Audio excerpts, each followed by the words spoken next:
a major project, which has a component in Tanzania, of course, with East African Community. We are in charge of extreme resources of the Lake Albert region, together with our partner CNUC and UNOC. Getting first oil by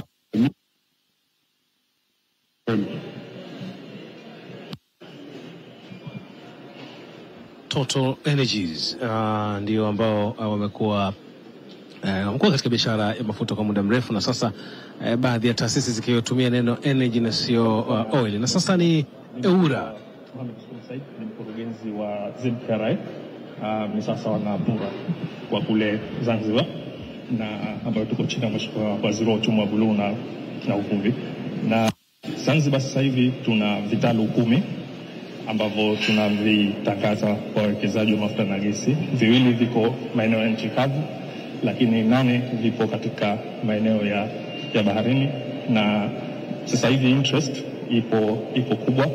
Tunafanya kazi na partner wetu wa PR ambao pia hata sisi nao wanashirikiana naye kwa kutangaza nje ya nchi. Kwa hiyo hicho ndicho ambacho tunakifanya hivi sasa hivi, lakini pia tumekuja na zawadi kutoka Zanzibar, spices.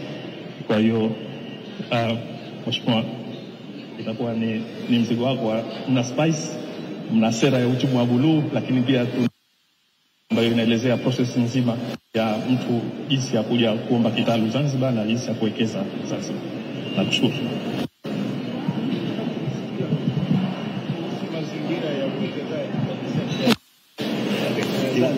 He wants to know about the investment environment and the perspective of Zanzibar in the oil and gas.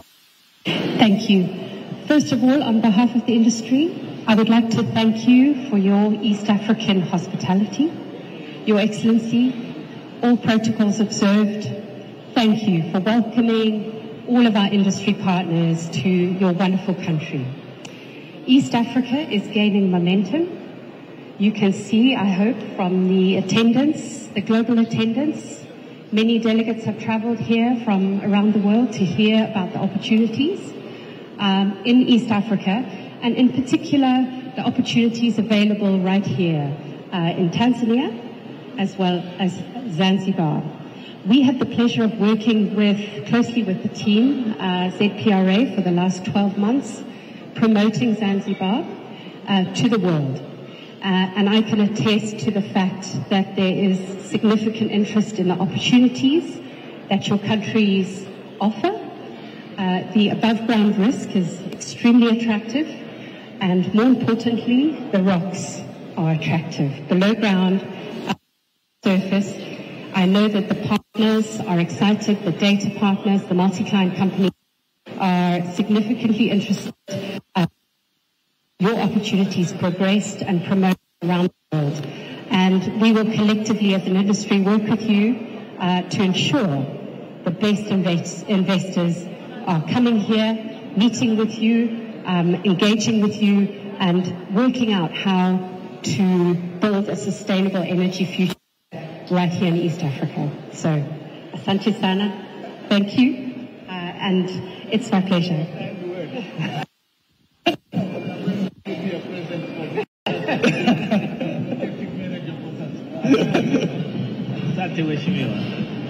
Ilikuwa ni mamlaka hiyo masuala ya uchunguzi wa petroli na gesi kwa Zanzibar, ambayo ni kama ilivyopura kwa Tanzania bara, na sasa makamu anapata taarifa nyingine. Karibu Jumuiya ya Afrika Mashariki.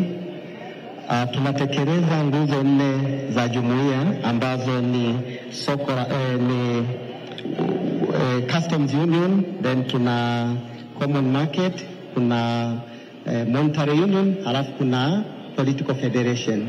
Sasa tuko kwenye mchakato, zote zinaendelea, na hapa unavyoona kitabu cha kwanza ni treaty, then kilichofuatia ni common customs union, halafu kuna common market na monetary union. Lakini pia tuna implement competition regulations. Tuna ile competition authority, ni moja ya institution ambazo ziko jumuiya. Tuna institution 8 mpaka sasa hivi. Kwa hiyo hii pia tunaweka ushindani kwa watu wetu wa Afrika Mashariki. Karibu sana. Jinsi jumuiya inahusika kwa haya masuala ya oil and gas, ni vipi utangamano umeendeleza haya masuala kwa mheshimiwa? Mheshimiwa Rais, jumuiya inashiriki kikamilifu kuleta mtangamano wa jumuiya ya Afrika Mashariki katika kusaidiana uvumbuzi wa kutafuta gesi na mafuta katika nchi zetu, na tuna department nzima kabisa pale kwenye jumuiya inayoshughulikia masuala ya mafuta na gesi. Karibu. Tunatunga sera na kuwaleta pamoja wataalamu na kufanya kazi kwa pamoja kama jumuiya moja. Sio nchi inafanya kivyake, lakini tunafanya kazi kama jumuiya moja, kutafuta pia hata tunapopata misaada kutoka nje inakuja kama jumuiya, sio kama kila nchi moja moja. Mheshimiwa Rais, ningependa kuongezea pale nyuma tumesikiza swali ambayo umeuliza ni vipi kama jumuiya tunaweza tu negotiate kwa pamoja ili tuweze kubenefit kile inasemekana economies of scale. Katika utangamano na katika jumuiya tunapokuja pamoja tunaweza kuwa na better value, better negotiating, alafu pia tuweze kupunguza gharama za hizi hafla za kutafuta gesi na mafuta. Tunashukuru. Na mwisho basi jumuiya imeweza ningependa kukaribisha kwa sababu juzi tumesherehekea robo karne tangu uanzilishi wa pili wa jumuiya. Kwa hivyo tunaomba tuweze kupokea hii siku ya leo. Asante. Ni muhimu sana. Ukizungumza na wananchi, speed ya integration ndogo. Kwa hiyo yapo maeneo ambayo yanaweza kusaidia kwenda pamoja badala ya kila mtu kujikunja peke yake. Kwa hiyo ni jambo zuri sana kwamba kitengo hiki sasa kiweze kutusaidia kuweza kuvuna rasilimali za nchi zetu za jumuiya kwa pamoja. Tuende mbele haraka zaidi. Asante mheshimiwa. Asante sana.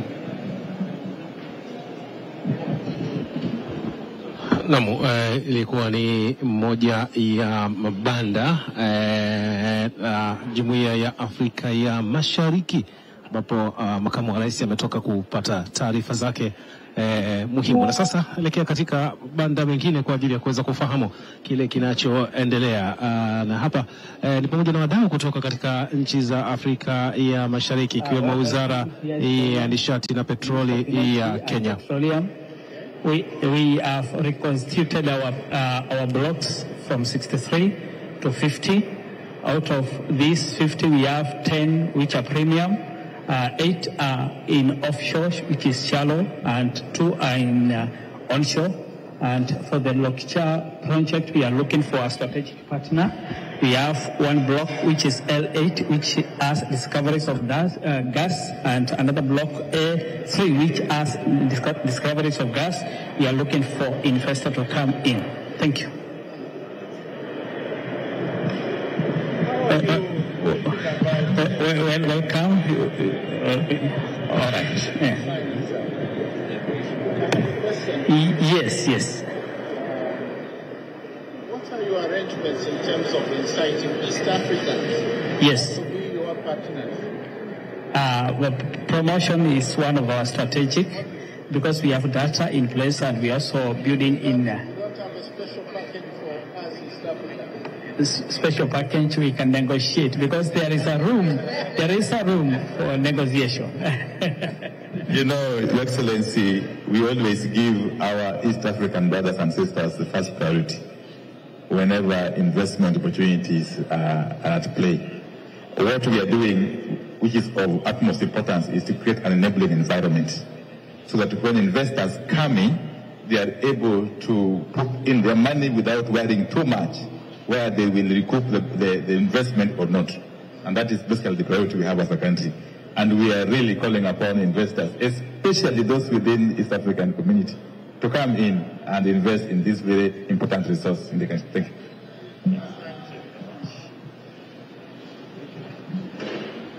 Mkuu wa Wizara ya Nishati na Petroli kutoka nchini Kenya, ambao nao pia wanashiriki katika tukio hili muhimu, na pia kuna nchi zingine ambazo zinashiriki ikiwemo Vice President of Tanzania, I would like to welcome you in Somalia area. First of all, I would like to thank you for having us here in this conference. And here we are a team from the ministry. We have the Ministry of Somalia, Tahir Shere, and also the team of our ministry. Here I would like to show you the prosperity and opportunities that Somalia have. As you can see here in our structures here, it's showing that we have continuously growth with the high maturity opportunities in Somalia. So after we do this analysis to our data, we discover that that Somalia has a good prosperity and good opportunity for investing the oils and gas. As you can see here, Vice President, that these are our blocks. We have more than 30 blocks that we are opening for investors. And we also licensed more than 13 blocks now in offshore Somalia and 3 blocks onshore Somalia. Totally we have 16 blocks, 13 blocks offshore and 3 blocks onshore. Currently we have an exploration activities in Somalia. We are doing 3D seismic in 2 blocks now with the TPO company, which is a Turkish company. And also we have some activities which we're gonna do in Somalia by the Petroli company, that we are going to do 3D seismic in 3 blocks now in 2025, and we still continues now. So these are our investors that sharing us with, that sign with us production share agreements. We have Coastline, we have Somerville, and also we have the other partners now for our data analysis and storage now.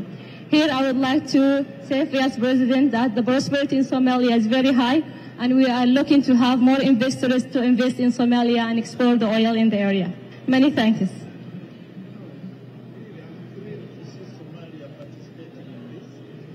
Thank you so much. Thank you so much.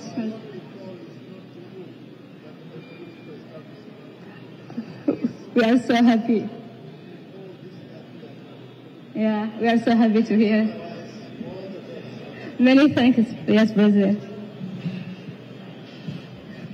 Kutoka pembe ya Afrika ni Wizara ya Petroli pamoja na madini Somalia, nao wakiwa wanashiriki katika tukio hili muhimu la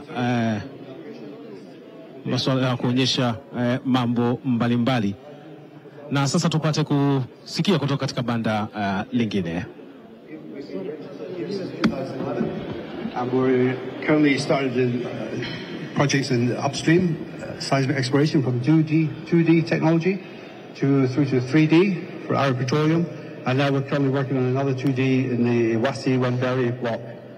Part of our exploration is we design the surveys and we acquire the data, and we process both in-house and in-field to improve the turnaround and basically identify subsurface image of the Earth. We're looking forward to new technology, the Strike technology, which replaces conventional geophones, a lot less manpower, a lot more cost efficient for the clients and the government, and we welcome the future opportunities here in the geothermal, the geotechnical and the geophysical market. Thank you.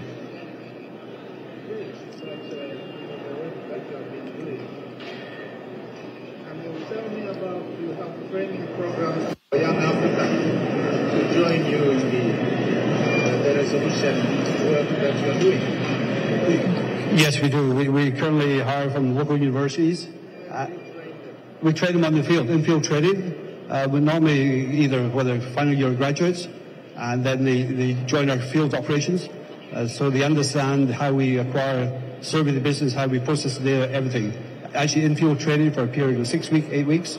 And the opportunity then to travel overseas to other company, whether it be processing in-house or other operations, different terrain, different technology. So yes. Thank you. Thank you. Thank you.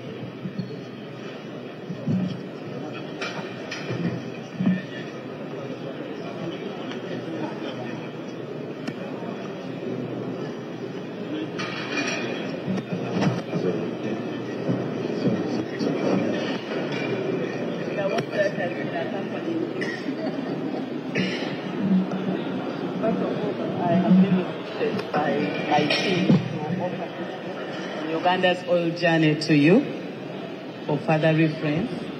And I want to... Thank you. Thank you so much. And greetings from President Yoweri Kaguta. Thank you. Your Excellency, Vice President, United Republic of Tanzania, you have come to Ugandan booth. I'm Frank Mugisha, Commission, Petroli Upstream Department.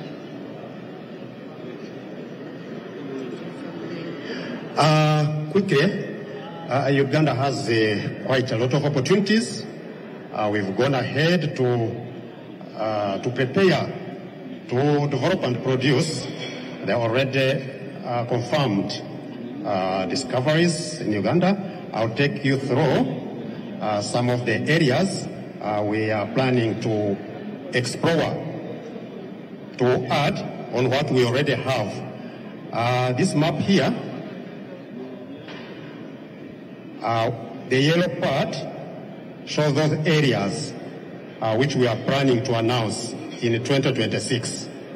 They are quite potential because the success rate in Uganda is over 88%. 88%. This is not common in the world globally. It is only seen in Uganda. And we hope that whoever in future takes up these areas will have 88% of making a discovery. Yeah, all these areas you see, these are discovery areas. This is Telenga, this is Kingfisher, but you are going to have a detailed presentation on that. But for me here, I was tasked to tell you the areas we are going to license in the future. I also want to tell you the areas we are opening up other than Albertine Graben. This is Albertine Graben. This is Albertine Graben. So when you come right here, yes, the map here, yes, sorry. Oh, it is hidden, yeah.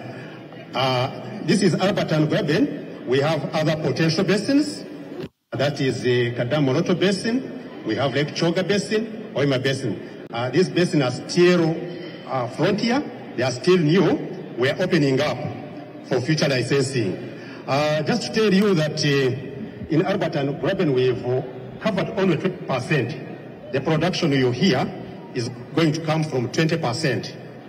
So you have 80% of Albertine, you have 100% Moroto Kadam, you have 100% Lake Choga Basin, you have 100% Hoima Basin. So, in other words, the potential for Uganda is quite massive. We might be talking of migrate to Saudi Arabia in the future. So, Your Excellency, that is a snapshot of what we have. Your Excellency, and finally, UNOC, my name is Proskovia Nabanja. I'm the Chief Executive for the Uganda National Oil Company. Picking up from where my colleague has ended, as a national oil company, our mandate is to manage the commercial interests of the state in the oil and gas sector. So together with our joint venture partners, some of whom you've visited already, Total Energies and the China National Offshore Oil Corporation, we are part of the Telenga development, and we are part of the Kingfisher development, and the intent is to produce close to 230,000 barrels of oil per day. The commercialization plan for those two projects is two ways: through the East African crude oil pipeline, in which Tanzania is also a party, participating at 15%, ourselves 15%, together with CNOOC and Total Energies. The second commercialization option is through the refinery, which is intended to process about 60,000 barrels of oil per day capacity to serve the local markets, plus also the forward markets. That is close to a $4 billion project in which Uganda is participating at 40%.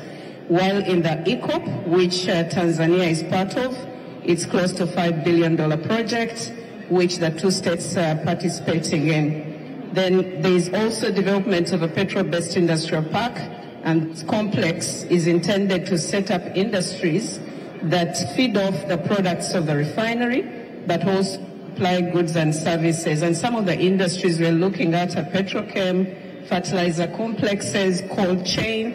And the beauty of this is there is also the second export route using the second international pipeline. And of recent, we've also started trading in petroleum products. We are the sole importers of petroleum products for Uganda.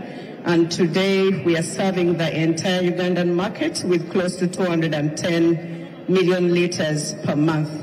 We also run storage terminals, one that is 100% operated by the National Oil Company, 30 million liters, and we'll be setting up another one with a capacity of 320 million liters, again, to serve the local market and the international market. Your Excellency, that's the Uganda National Oil Company, and welcome once again to the Uganda showcasing the projects that we have. Thank you.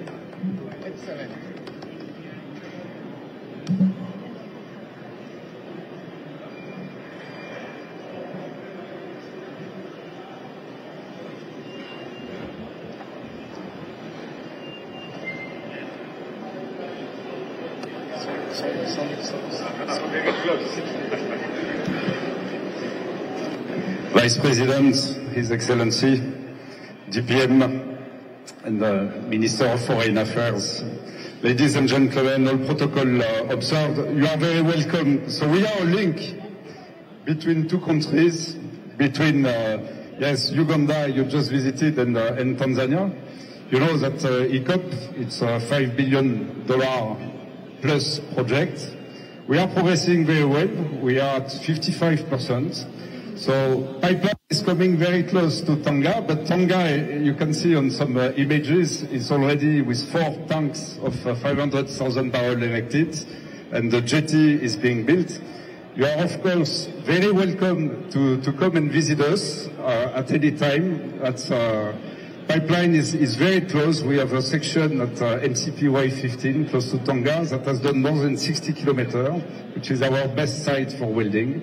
So, yes, project at 55%, and we hope in 2026, next year, that the oil will flow from Uganda, Albertine, Basin, down to Tonga. That's the objective. And the team between both countries is with me today to welcome you. Very good conference. Thank you.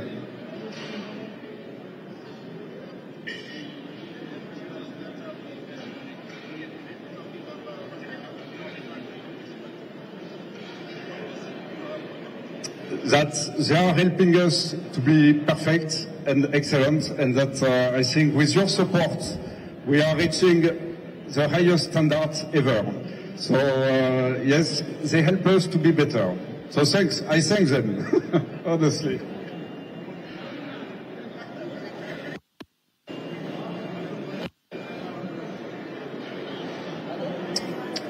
Yes. Mtazamaji wa TBC, ikiwa ndio kwanza unafungua runinga yako, ni matangazo mubashara kutoka katika kituo cha kimataifa cha mikutano cha Mwalimu Nyerere jijini Dar es Salaam, ambako kunafanyika mkutano mkubwa wa masuala ya petroli pamoja na gesi, ambapo mgeni rasmi ni makamu wa rais Daktari Philip Isidori Mpango, lakini vile vile akiwa ameambatana na waziri wa nishati ambaye ni naibu waziri mkuu Dr. Doto Biteko. Na sasa ni katika banda lingine ambao pia ni wadau katika swala zima la nishati.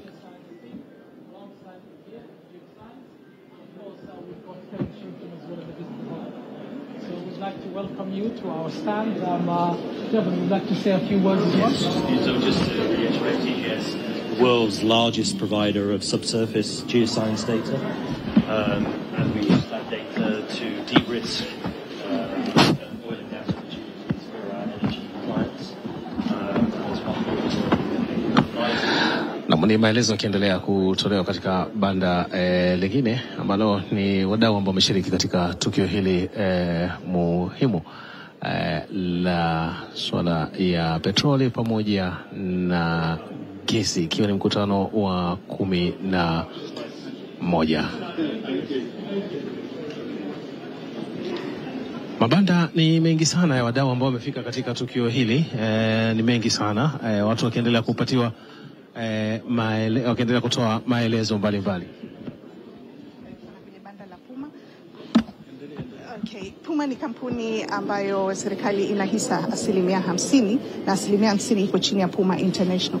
Puma ni kampuni kubwa Tanzania nzima katika uingizaji, usambazaji na uuzaji wa mafuta. Tunauza mafuta ya diesel, petroli, lakini vile vile sisi ni waingizaji wa mafuta ya ndege. Tunaongoza Tanzania nzima katika kuingiza mafuta ya ndege. Asilimia yetu ya market share Tanzania ni zaidi ya 68% kwenye uingizaji wa mafuta ya ndege na uuzaji. Tuna operate kwenye airport 8 Tanzania nzima, ambayo ni Julius Nyerere International Airport, Zanzibar, Kia, Mwanza, Arusha, Songwe, Tabora na Dodoma. Tuna vituo zaidi ya 85 Tanzania nzima, ambayo ni Tanzania bara na visiwani, lakini tunategemea kuwa na vituo 95 by mwisho wa mwaka huu. Puma vile vile inajihusisha na uuzaji wa nishati safi ya kupikia. Tumeanza hii biashara mwaka 2022 na tuko sasa hivi katika mikoa mitatu ambayo ni Dar es Salaam, Pwani na Dodoma, na tunategemea kwenda mikoa mingine ya Tanzania kabla ya mwisho wa mwaka huu. Lakini vile vile tutaanzisha mwaka huu, tutafungua vituo vya uuzaji wa gesi safi au gesi asilia hapa Dar es Salaam. Tutafungua vituo viwili na kituo mama kimoja, lakini vile vile tunategemea kufungua kituo kingine kimoja Dodoma, Morogoro mwaka huu. Ndio. Lakini vile vile tunauza vilainishi vya Puma. Karibu sana kwenye banda letu mheshimiwa. Sisi wa mikoa ya mbali mnatusahau? Hapana, hatujasahau. Tuko katika mpango wa kwenda kwenye hiyo mikoa. Kwa hiyo tunakwenda kwa phases. Lini utakwenda magharibi? Tunategemea kwenda mwakani inshallah. Karibu sana mheshimiwa. Nzuri. Faida walioipata baada ya locals wenyewe kusimamia. Okay. Imekuwa nzuri sana, imetuimpress kwa kweli. Yes. Mheshimiwa, kama itakupendeza, tumekutayarishia kitu kidogo hapa, wewe na naibu waziri mkuu. Nimekuandalia mheshimiwa. Asante.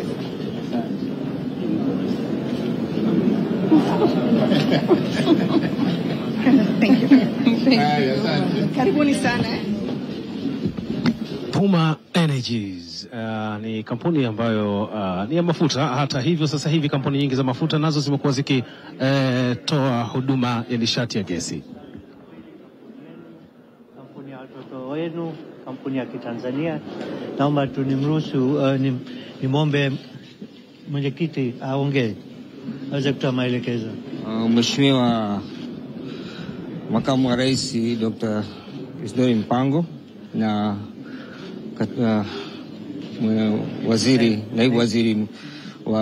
naibu waziri mkuu na waziri wa nishati, tunawakaribisha sana na niwasalimie kwa jina la Jamhuri ya Muungano wa Tanzania. Kazi endelee. Samani iko kidogo na shake kwa sababu ni mara ya kwanza kuonana na mkubwa namna hii. Ila kama mkurugenzi alivyosema, kampuni ya Mansuri Industries Limited ni kampuni ya Kitanzania na ni kwa ajili ya Watanzania. Sisi ni wasambazaji wakubwa wa nishati ya mafuta nchini Tanzania, na kwa takwimu za EURA za mwaka jana sisi tulikuwa ni kampuni ya pili nchini Tanzania. Pia hatuishii hapo, tupo Kenya, tuko Uganda, tuko Rwanda, tuko Burundi na tunafika mpaka Zambia. Kwa hiyo mheshimiwa, tufikishie salamu zenu. Somalia, kama amani ya Kitanzania itakuwa Somalia, tutafika na huko.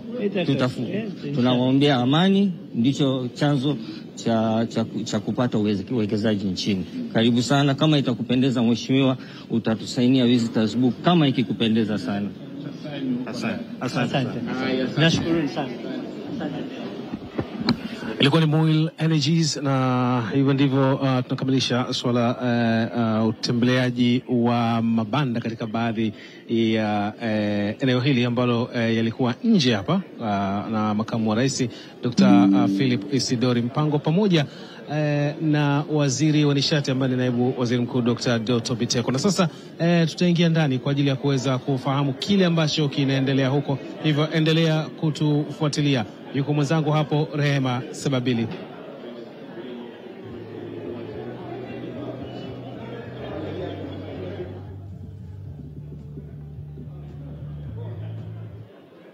Naam, asante sana Paul Alphonse. Asante sana Paul Alphonse. Na hapa ni tupo eneo la ndani kama unavyoona wadau kutoka sekta mbalimbali waliopo katika sekta ya mafuta na gesi wakimsubiri makamu wa rais. Na hivi ndivyo kama tunavyoona hapo makamu wa rais anaingia katika ukumbi huu kwa ajili ya kufungua rasmi sasa mkutano huu wa 11 wa maonyesho unaokwenda sambamba na maonyesho ya bidhaa za petroli kwa nchi za Jumuiya ya Afrika Mashariki. Kama unavyoona hapo mtazamaji, wadau hawa ni kutoka katika nchi za Jumuiya ya Afrika Mashariki, lakini pia kuna wadau wa maendeleo na waliopo pia katika sekta hii ya mafuta na gesi. Na lengo kubwa la kuwepo kwa mkutano huu ni kuhakikisha kwamba mkutano huu unatumika kwa ajili ya kuweza kuifanya Afrika Mashariki kuhama katika matumizi ya nishati chafu na kuelekea katika matumizi ya nishati safi, ikiwemo nishati safi ya kupikia. Mbali na hilo, mkutano huu unalenga pia kuibua fursa zilizopo katika sekta hii ya petroli. Na katika mkutano huu kuna mengi yatakayojadiliwa, na miongoni watakayojadiliwa ni kwamba nchi wanachama wa Jumuiya ya Afrika Mashariki watapata nafasi ya kueleza jitihada walizozifanya ama katika kuibua fursa, lakini kueleza hatua walizofikia katika shughuli za utafutaji wa mafuta na gesi. Mbali na hilo pia kutakuwa kuna zoezi leo la kutangazwa kwa leseni mpya katika maeneo mbalimbali ikiwemo maeneo ya utafutaji wa mafuta, lakini pia maeneo ya uzalishaji pamoja na maeneo kwa upande wa Somalia wao watanadi leseni katika maeneo la utafutaji wa mafuta na gesi. Naam, kama unavyoona hapo bado wanamsubiri makamu wa rais ili aweze kuingia kwa ajili ya kufungua rasmi mkutano huu. Na tutarajie kuona mengi katika mkutano huu, kwa sababu kama tunavyojua kwamba sekta ya mafuta na gesi ndio chachu ya maendeleo ya kiuchumi, kwa sababu unapokuwa na mafuta ya kutosha ama tunapokuwa na gesi ya kutosha itasaidia kama nchi wanachama wa Jumuiya ya Afrika Mashariki kufanya mengi makubwa, ikiwemo kuwa na uhakika wa nishati ya kutosha, lakini pia uhakika wa kuendesha shughuli za kiuchumi ikiwemo za viwanda na shughuli mbalimbali katika upande huo. Lakini mbali na hilo pia katika swala zima la utunzaji wa mazingira pale wanachama wa jumuiya wa nchi za Jumuiya ya Afrika Mashariki watakapoweza sasa kuhama kutoka katika nishati chafu kuelekea katika nishati safi.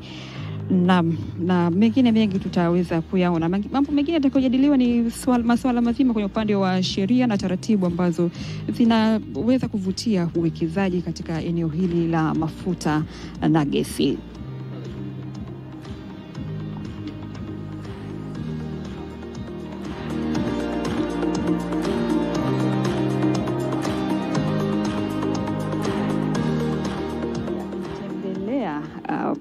Mabanda mbalimbali tumeweza kuona namna ambavyo nchi za Jumuiya ya Afrika Mashariki zimeweza kupiga hatua katika maeneo mbalimbali ya utafutaji wa mafuta na gesi, lakini pia katika masuala mazima ya kuvutia uwekezaji na fursa zilizopo katika masuala mazima ya utafutaji na uchimbaji wa mafuta na gesi kuanzia nchini Tanzania, lakini pia katika nchi zingine, nchi wanachama wa Jumuiya za Afrika Mashariki.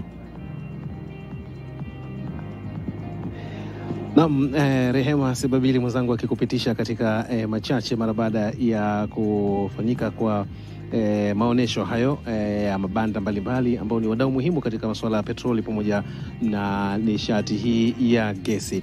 Ni kituo cha kimataifa cha mikutano cha Mwalimu Julius Nyerere kikiendelea na uwenyeji wa mikutano mikubwa ya kimataifa, na hii ikiwa ni pia mkutano huu unaofanyika hapa wa Afrika ya Mashariki kuhusiana na petroli pamoja na gesi. Na hii inatokana na kongamano ambalo maamuzi yake ya mkutano wa 16 wa baraza la mawaziri wa kisekta la nishati ambao ulifanyika Februari 14 mwaka 2024 na uliamua kwamba Tanzania ndio iwe mwenyeji wa kongamano hili muhimu kabisa la nishati za petroli pamoja na gesi. Na huu unatajwa kuwaleta pamoja washiriki zaidi ya 1000 wakiwemo watunga sera, viongozi wa serikali kutoka nchi mbalimbali ikiwemo nchi wanachama wa Jumuiya ya Afrika Mashariki, wawekezaji wa kimataifa, bila kusahau wawekezaji wa ndani.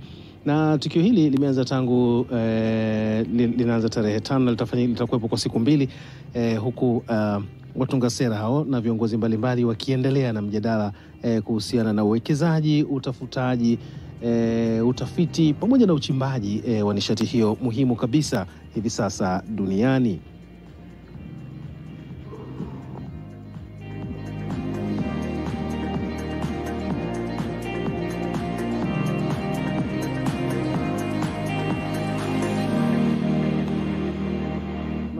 Wakati wote ni kwamba makamu wa rais ambaye ndiye mgeni rasmi katika tukio hili muhimu ataingia katika ukumbi huu kwa ajili ya kushiriki kile ambacho kitakuwa kijadiliwa katika siku hii ya kwanza. Miongoni mwa malengo ya mkutano huu ni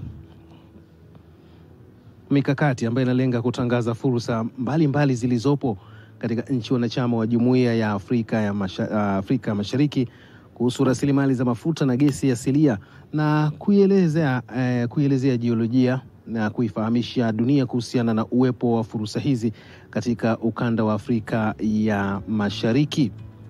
Vile vile unalenga kutangaza maeneo mapya ya utafutaji na kutangaza maendeleo yaliyopatikana katika sekta ya nishati na petroli katika ukanda huu wa Afrika ya Mashariki. Malengo mengine ya mkutano ni pamoja na kubadilishana uzoefu kuhusu sera, sheria, kanuni na utaalamu unaotumika kwenye sekta ya nishati, lakini vile vile kuhamasisha uwekezaji, utafutaji, uzalishaji na uendelezaji wa mafuta na gesi asilia na matumizi yake, kama ambavyo imekuwa Tanzania imekuwa kinara wa kuhimiza matumizi ya nishati safi katika kupikia, ikiwemo gesi pamoja na umeme. Lakini Paulo, unakumbuka kwamba kwenye mkutano ule wa Mission 300 ambapo pia Tanzania ilikuwa mwenyeji, tunaona pia malengo makubwa ni kuhakikisha kwamba tunafikisha nishati barani Afrika. Kwa hiyo tunaona tena hii leo kwamba nchi wanachama wa Jumuiya ya Afrika Mashariki wamekutana tena Dar es Salaam kwa kongamano la 11. Kwa hiyo tunaona kwamba mikakati ni mizuri kuhakikisha kwamba Afrika inakwenda kujikwamua dhidi ya giza nene, kwa maana ya kwamba ya matumizi ya nishati chafu wanakwenda sasa kwenye nishati safi ikiwemo nishati safi ya kupikia. Hii inamaanisha kwamba Afrika imeamua, na tufahamu tu kwamba hakuna uchumi wowote unaweza kupiga hatua kama tu endapo bado unatumia nishati ile ambayo tunasema nishati chafu katika shughuli zako za kiuchumi. Tukianzia kwenye masuala ya mapishi, kama unatumia mkaa, bado unatumia kuni, utatumia muda mrefu sana kupika. Kwa hiyo shughuli zingine za maendeleo unashindwa kufanya, lakini pia na gharama. Lakini kwa sasa tunavyoona nchi ikichukua hatua, lakini pia tunaona wanajumuiya ya Afrika Mashariki wanachukua hatua kupitia hii sekta ya petroli kuhakikisha kwamba sasa wanakwenda kuhama kwenye matumizi ya nishati chafu, tuweze kutumia nishati safi ikiwemo nishati safi ya kupikia. Na asante sana Rehema Sababili kukumbusha umuhimu wa nishati safi. Wakati haya yakiendelea katika ulimwengu wa petroli pamoja na gesi, ni kwamba inafahamika fika teknolojia sasa inaelekea kwa kasi katika matumizi ya gesi hata katika vyombo vya kusafiria. Kwa hiyo na hii ni kutokana na tafiti zilizofanywa kule ambako mafuta yanatoka kwa wingi, kwamba pengine siku za usoni yakipungua au hata kuisha, basi lazima tuwe tuna mbadala wa kuhakikisha kwamba vyombo hivi vinavyotumia nishati hiyo viweze kuwa na nishati nyingine mbadala. Katika tukio hili nimeambiwa kutoka kuna mada ambazo zitatolewa kadha wa kadha na zitajadiliwa, ikiwemo mada ya utafutaji na uendelezaji wa mafuta na gesi katika nchi za Afrika Mashariki. Pia kutoka kuna mada kuhusiana na fursa za uwekezaji katika mnyororo wa thamani wa mafuta pamoja na gesi, na vile vile kutakuwa kuna mada kuhusiana na dhana ya kuelekea nishati safi ambayo Tanzania tumeshaanza kuonyesha mfano kwa kiasi kikubwa, mpaka mamalishe ambao hupika vyakula katika maeneo ya nje ya nyumbani kwa ajili ya kuhudumia watu walio maofisini ama makazini ama katika shughuli zingine nje ya nyumbani kwao. Ni kwamba imeonekana kushika kasi sana kampeni ile, na kama unakumbuka hata Bongo FM wameibeba sana dhana ile kuhakikisha kwamba akina mama sasa wanatumia nishati safi ya kupikia, wapike kwa haraka, lakini vile vile wasidhurike katika mchakato ule wa kuhakikisha kwamba maakuli yanawafikia walaji bila wao kuathirika. Na tukizungumzia, tukibaki hapo kwenye swala la nishati safi ya kupikia, tunaona hata hapo jana mkutano huu kulikuwa kuna ile mkutano wa utangulizi ulifanyika hapa Julius Nyerere, na aliyefungua mkutano huu ni naibu waziri mkuu ambaye pia ndio waziri wa nishati Dr. Biteko. Na lakini pia jana hiyo alipata kuhudhuria kongamano la nishati safi ya kupikia la wanawake. Tunaelekea kwenye Machi 8 siku ya wanawake, lakini wanawake wa TANESCO wao waliamua kufanya kongamano lao ambalo linalenga kuhamasisha matumizi ya nishati safi ya kupikia, ambapo mgeni rasmi alikuwa ni naibu waziri mkuu. Na pale naibu waziri mkuu aliweza kutoa tunaweza kusema ni update ya matumizi ya nishati safi ya kupikia, ambapo ameeleza kwamba sasa hivi serikali imeendelea kutoa nafuu za kikodi, na wale wasambazaji wa mitungi ya gesi sasa hivi kuna mitungi zaidi ya milioni 13 imekwisha wafikia Watanzania. Kwa hiyo unaona ni kiasi gani Watanzania katika eneo hili la nishati safi ya kupikia wameanza kuchangamkia kwamba kuona kwamba matumizi yale ya nishati zile chafu kwa maana ya kuni lakini pia mkaa ni gharama kwao. Lakini pia jana ilisisitizwa kwamba sasa hivi serikali imeweza kufikisha umeme takribani karibu katika kila kitongoji. Kwa hiyo kwamba wanawake wasiwe na shaka kusema kwamba nashindwa kupika kwa sababu sina umeme. Lakini pia kuna bunifu mbalimbali ambazo zimefanyika katika eneo hili la majiko haya yanayotumia umeme, kwamba unaweza kupika hata maharage kwa kutumia umeme kidogo kabisa. Kwa hiyo tunaona kwamba tumepiga hatua kwa namna moja ama nyingine kwenda kufikia kwenda kuhama kutoka kwenye matumizi ya nishati chafu kuja kwenye matumizi ya nishati safi ya kupikia. Ni hatua iliyo muhimu sana katika maendeleo ya binadamu kuhakikisha sasa vitu vinaweza kufanyika kwa haraka na bila kuleta madhara katika mazingira, lakini vile vile madhara kwa watumiaji wenyewe wa nishati. Na hii yote ni kuelekea nishati safi ya kupikia, hususan gesi pamoja na umeme, na hata majiko ya kisasa yamekuwa yakitengenezwa kuhakikisha kwamba nishati hiyo inayotumika basi inatumika pia kwa usanifu, kwa maana ya nishati inatumika kidogo kwa ajili ya kupika ama kuhudumia kitu kikubwa. Mtazamaji wa TBC, ikiwa ndio kwanza unafungua runinga yako, haya ni matangazo mbashara kutoka katika kituo cha kimataifa cha mikutano cha Mwalimu Julius Nyerere jijini Dar es Salaam, mahali ambapo panafanyika mkutano na maonesho ya nishati ya petroli pamoja na gesi, ikiwa ni siku mbili, na hapo jana ikiwa ni utangulizi wake. Mzangu Rehema Sebabili alifika na kujionea kile ambacho kilifanyika hapo jana, na hii leo mgeni rasmi Dr. Philip Mpango, makamu wa rais, ndiye mgeni rasmi, akisindikizwa pia na naibu waziri mkuu ambaye pia ni waziri wa nishati Dr. Doto Biteko. Na sasa viongozi hao wanaingia katika ukumbi huu tayari kabisa kwa ajili ya kwanza kwa mkutano huu, mijadala na mada mbalimbali kuwasilishwa kwa ajili ya swala zima la nishati ya petroli pamoja na gesi. Mimi ni Paul Alphonse, niko na Rehema Sebabili, karibu. Your Excellency, may I request you to kindly remain standing as we are led by the brass band for the Tanzania's national anthem and that of the East African community.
Let us clap our hands as we take our seats. Your Excellency, please take your seat.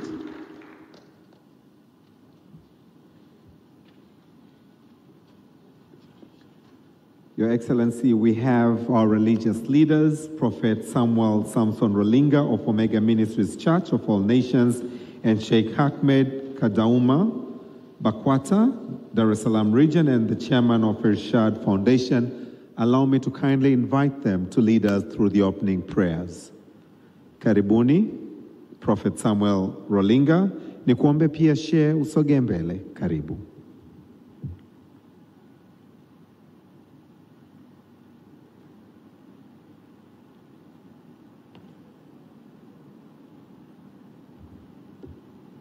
Mheshimiwa mgeni rasmi Dr. Philipo Isidori Mpango, Mheshimiwa Dr. Mashaka Biteko, naibu waziri mkuu, waheshimiwa mawaziri wote, Mheshimiwa mkuu wa mkoa Albert Chalamila na wageni wote wa kutokea katika mkutano huu wa nchi hizi za ukanda wa Afrika Mashariki, ni wasalimu wote kwa jina la Yesu Kristo. Nikumbushe kidogo kwamba leo tumeanza mwezi wetu wa kuingia kwenye Kwaresima. Ni wasihi wa Kristo wote katika mwezi huu ambapo tunakuwa tukikumbuka mateso ya Bwana wetu Yesu Kristo. Basi wote tuwe katika kuliombea taifa letu la Tanzania, lakini na wenzetu Waislamu pia ambao tuko katika mwezi mtukufu wa Ramadhani. Basi wote kwa pamoja tukumbuke kuliombea taifa letu la Tanzania, hasa katika mwaka huu wa uchaguzi. Na pia hii ni wiki ya wanawake, pia tukumbuke kumwombea Daktari Samia Suluhu Hassan kwa niaba ya wanawake wote na mwanamke wa pekee katika ukanda wetu wa East Africa kuwa rais wa kwanza mwanamke. Basi baada ya kusema hayo, niombe tuinamisha vichwa vyetu kwa heshima tuweze kuomba.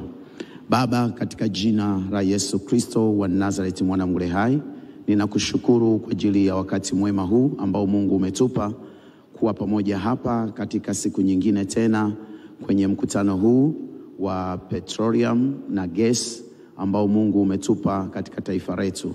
Mungu, tuseme nini zaidi ya tunu na upekee mkubwa uliotupa kama kinara katika nchi zetu za Afrika na East Africa kwa nchi ya amani Tanzania. Ndio maana tunaona mikutano mingi inakuja hapa na viongozi wengi wanakuja hapa. Mungu, tunasema ni asante kwa ajili ya wakati huu mwema. Lakini Mungu, tunajua kabisa sisi kama waja wako ni mwezi wa Ramadhani, lakini pia ni mwezi wa Kwaresima. Tunaomba utusamee, uturehemu, ututakase, uyafute makosa yetu na utuondolee adhabu na kutupunguzia kila aina ya uovu ndani ya maisha yetu. Mungu, tunaomba utupe kibali na damu ya Yesu Kristo ikatuoshe. Zaidi ya yote Mungu, na ukabidhi mkutano huu wa 11 katika taifa letu la Tanzania ukawe mkutano wa amani. Fungua fursa, fungua kila ambaye yeyote anayetakiwa kubarikiwa na mkutano huu. Baba, ninaachilia ulinzi wa damu ya Yesu katika ukumbi wote wa mkutano, katika jina la Baba na la Mwana na la Roho Mtakatifu. Amen. Asante sana.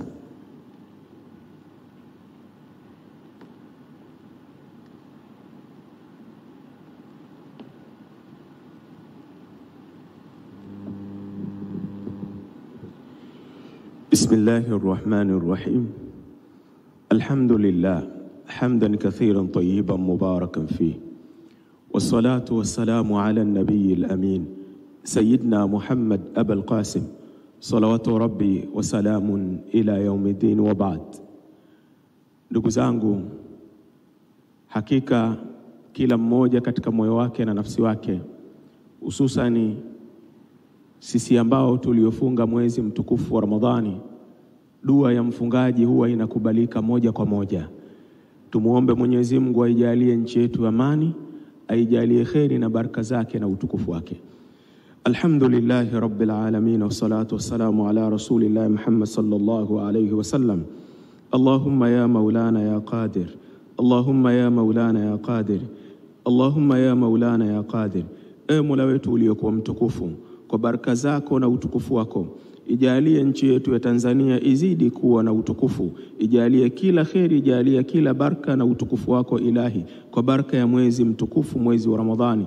Ilahi, jalia kiongozi ambaye leo ndiyo mgeni rasmi si mwingine isipokuwa ni makamu wa rais. Mwenyezi Mungu mjalie kila la kheri, mpe taufiki, mhifadhi na umkinge kwa baraka zako na utukufu wako. Ilahi waziri wa nishati Dr. Biteko, Allah zidi kumhifadhi, zidi kumuinua kwa baraka zako na utukufu wako.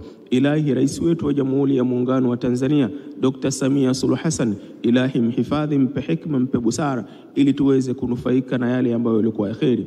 Ilahi Afrika yetu unaiona, tumekaa katika mkutano huu, tumekaa katika kikazi hichi, hatuna tunachofanya isipokuwa ni kufanya yale ambayo yaliyokuwa mazuri katika mustakabali wa Afrika yetu na duniani kote kwa pamoja. Ilahi tupe yaliokuwa kheri na utukinge na yote yaliokuwa shari. Wa sallallahu ala sayyidina Muhammadin wa ala alihi wa sahbihi wasallam, walhamdulillahi rabbil alamin.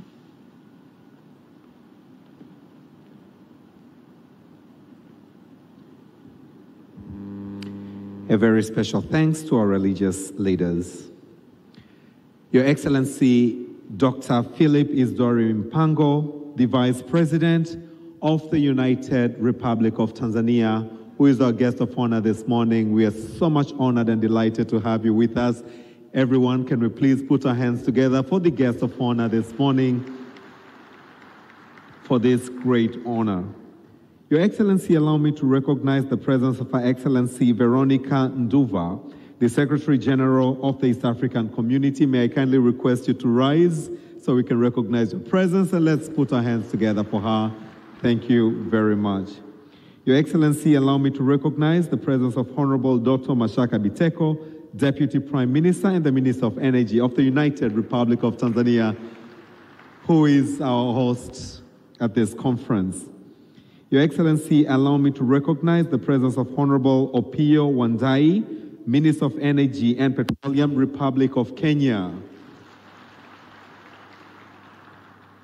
Your Excellency, allow me to recognize the presence of Honorable Ruth Nankabirwa Sentamu, Minister of Energy from the Republic of Uganda.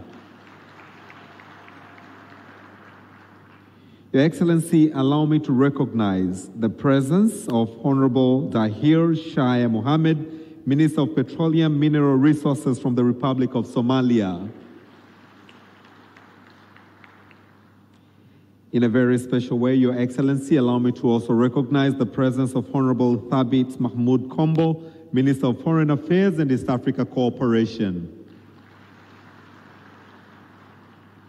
Your Excellency, allow me to recognize the presence of Honorable Shabani Ali Athman, Minister of Blue Economy and Fisheries from the Revolutionary Government of Zanzibar.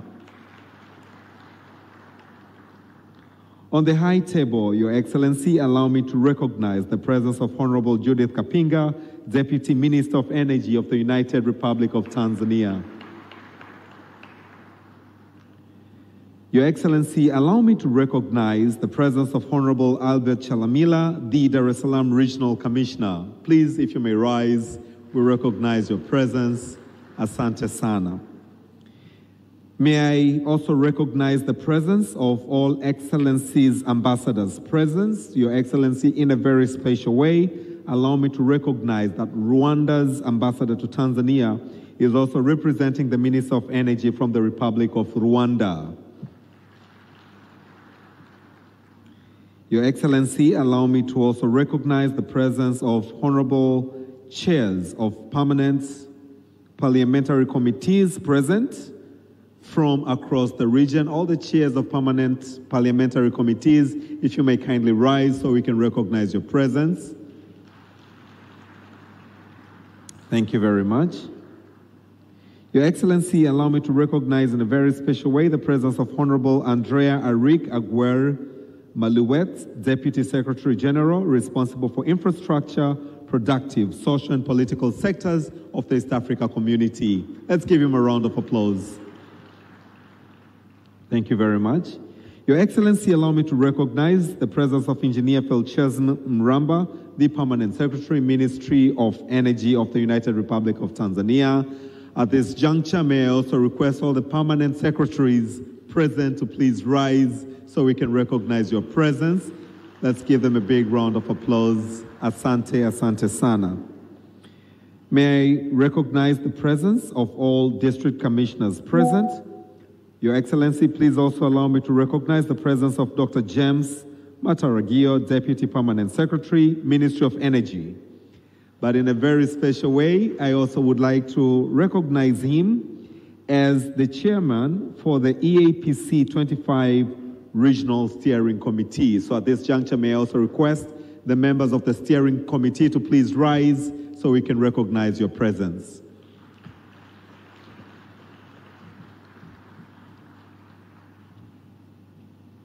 Thank you very much.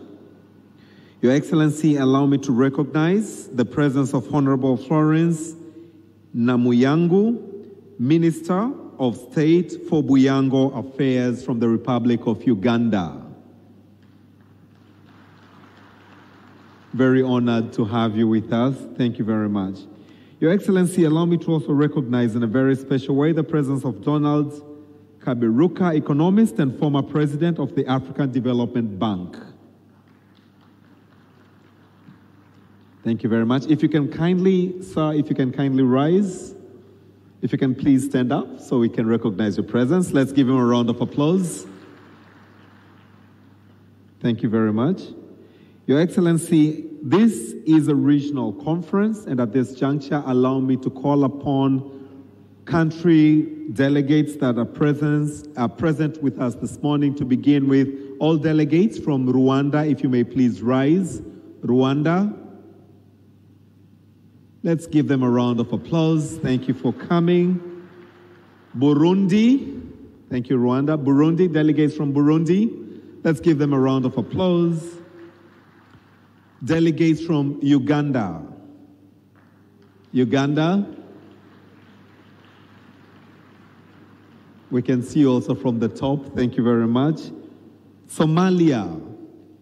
Delegates from Somalia. Let's give them a round of applause. Delegates from Kenya.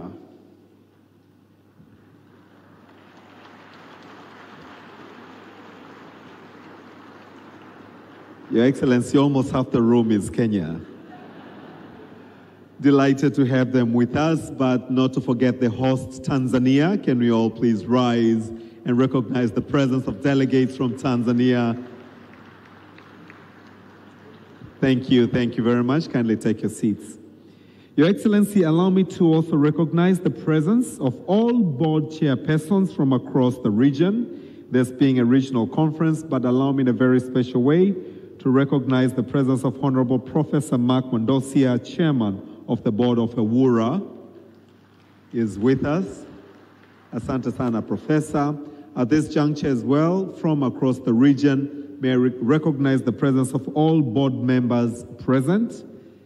Guests of honor, allow me to also recognize the presence of all heads of government agencies present from across the region, all distinguished sponsors from across the region, all heads of private sector and investors from across the region. Guests of honor, we have distinguished speakers and panelists from across the region, our religious leaders, distinguished invited guests, members of the press, without to forget to mention, honorable guests of honor, that we are live on TBC and other various channels. Distinguished guests, ladies and gentlemen, Jamhuri ya Muungano wa Tanzania. I take a singular honor to welcome you all to the 11th East African Petroleum Conference and Exhibition, which is happening here in Dar es Salaam, Tanzania, this 2025. Your Excellency, this conference aims to bring, or has brought together, East African partner states and stakeholders to discuss plans and strategies for just energy transition. We are guided by the theme Unlocking Investments in Future Energy, the role of petroleum resources in the energy mix for sustainable development in East Africa. I will mention momentarily all our sponsors, but before I do that, Your Excellency, allow me now to invite, for the remarks of the steering committee, the chairman, Dr. James P. Mataragio of the Regional Steering Committee. His remarks will be followed by the welcoming and introductory remarks by Engineer Philchezim Mramba, the Permanent Secretary, Ministry of Energy. As is already on the stage, let's also usher him with a round of applause. Karibu.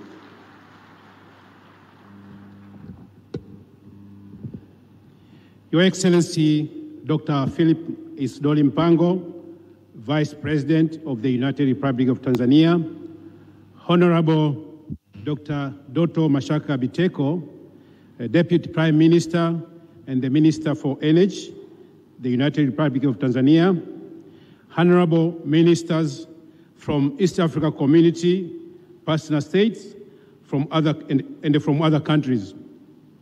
Her Excellency Veronica Nduva, Secretary General of the East African Community, Honorable Members of the Parliament of the United Republic of Tanzania, Honorable Albert Chalamila, Dar es Salaam Regional Commissioner, and the other regional commissioners present, Engineer Felicesimi Mramba, Permanent Secretary, Minister of Energy, and the host of this event, and all other secretaries present, Excellencies, Ambassadors, High Commissioners, and the members of the Diplomatic Corps present, Head of institutions, Executive Directors, and the CEOs of the local and the foreign institutions, authorities, companies, and associations, government officials, energy companies, representatives, business leaders, EAPC 25 sponsors and organizers, media team, distinguished guests, ladies and gentlemen. Your Excellency, with immense pride, we celebrate 2 decades since the East African partner states established the East African Petroleum Conference and Exhibition with the primary objective of promoting exploration, development, and the production of oil and gas in the region. First held in Mombasa, Kenya, in 2003, since then, the conference has been biannually on rotation basis among partner states. Initially, when it started, the conference attracted fewer participants simply because it commenced at a time when none of the founding member states had started production of hydrocarbons.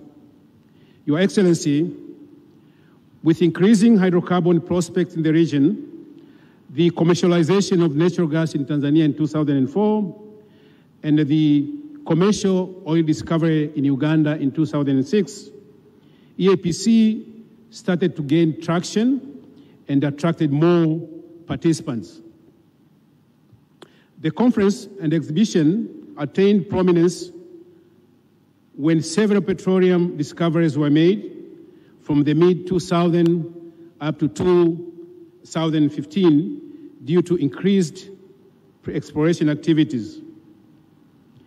As a result, the EPC became a vital platform for member states to deliberate and draw actionable strategies to sustainably develop the discovered resources and enhance the exploration of petroleum in the region. Your Excellency, with time, EAC has expanded to 8 partner states, and this has made the EPC to grow even bigger and stronger. The conference and exhibition have snowballed into a big event, attracting more than 1,000 participants from the government institutions, major and independent international energy companies, as well as service providers, financial institutions, non-governmental organizations, civil society organizations, academia, just to mention a few. Your Excellency, the decision on when and where the conference will be held is usually made by the East African Community, EEC, Sectoral Council of Energy, Petroleum, and Mining, after which the Regional Steering Committee was established to kickstart and coordinating for the conference. The steering committee is made up of representatives from all the partner states, and backing the steering committee in preparation is the National Organizing Committee, comprising members from the host country. Your Excellency, currently the EAPC event is more than a forum for dialogue, as it offers several other memorable experiences. For instance, the pre- and the post-conference excursions in various areas offers participants a unique opportunity not only to learn about geology, but also to explore tourist attractions. Your Excellency, over the years, the EAPC event has evolved to become an important platform for member states to showcase hydrocarbon potential of the region and to promote available investment opportunities. Accordingly, partner states have used this platform to launch licensing rounds, appraise the world on the progress of the hydrocarbon exploration and the development in their countries, and to draw resolution on sustainable exploration and the development of hydrocarbons in the region. Further, the participants have had unique opportunity to present and discuss several topics about energy sector, through which participants exchange ideas and increase their understanding of solving energy challenges. Your Excellency, now allow me to use this opportunity to thank the East African Community Secretariat and the Steering Committee members for their trust in me that I could chair and lead preparation for this event. Your Excellency, exceptionally, I sincerely thank the government of the United Republic of Tanzania under the visionary leadership of Her Excellency Dr. Samia Suluhu Hassan for being there for us at all the times.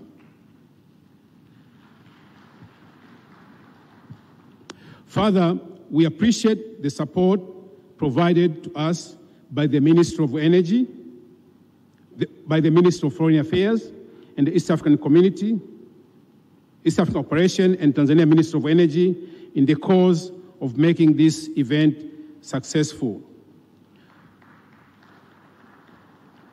At this point, please allow me to specifically and categorically thank the following. First, Honorable Mashaka Biteko, the Deputy Prime Minister and the Minister of Energy of the United Republic of Tanzania, for his invaluable guidance that enabled us to successfully undertake this event. Also, Honorable Judith Salvio Kapinga, the Deputy Minister of Energy, for being there for us and providing much needed support. Engineer Felsim Josen Mramba, the Permanent Secretary, for being there at the forefront of this. The National Organizing Committee team, under the chairpersonship of Engineer Joyce Kisamo from the Ministry of Energy, that we could not do this without you, Joyce. Thank you so much. Our sponsors, we shall forever treasure and the support you rendered to facilitate the conference.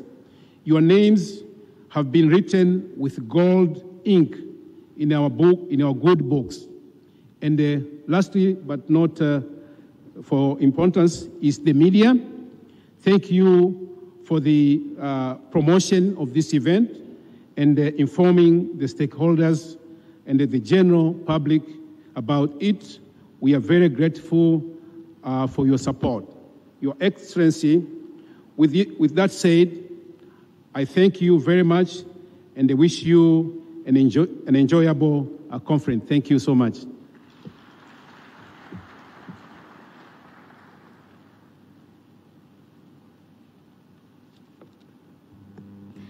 Let's once again give a round of applause to Dr. Mataragio.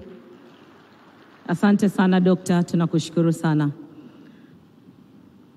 Your Excellency, before the welcoming and introductory remark of P.S. Mramba, Permanent Secretary from the Ministry of Energy, allow me, please, to recognize our esteemed sponsors who have been sponsored us across the region. I would like to recognize the sponsorship from Tanzania Petroleum Development Corporation, TPDC. Makofi tafadhali kwao. Also, we would like to recognize the sponsorship from Petroleum Upstream Regulatory Authority, PURA, in Tanzania. Also, we really thank you so much, the Energy and Water Utility Regulatory Authority, EWURA, in Tanzania. Without forget the Petroleum Bulk Procurement Agents, PBPA, in Tanzania. The Rural Energy Agents, REA, here in Tanzania. We also recognize the sponsorship from Ara Petroleum Tanzania Limited, Africa Geophysical Services, AGS, Oilcom Tanzania Limited, Uganda National Oil Company, UNOC. Thank you very much. National Microfinance Bank, NMB. Also, we would like to say thank you very much for the sponsorship from Tanzania International Petroleum Reserve, TIPA. Without forget Moil Energies, Total Energies, Shell Exploration and Production Tanzania, Equinor Tanzania, the Tanzania Electric Supply Company here in Tanzania, TANESCO, Puma Energy, Maureen Prom Exploration Production Tanzania Limited. We also very much thankful to Gulf Interstate, East Africa Crude Oil Pipeline, ECOP. We also recognize the support from CRDB Bank, CNOC Uganda Limited. Without forget the Kenya Pipeline Company, KPC. We also recognize the support from the National Oil Corporation of Kenya, NOC.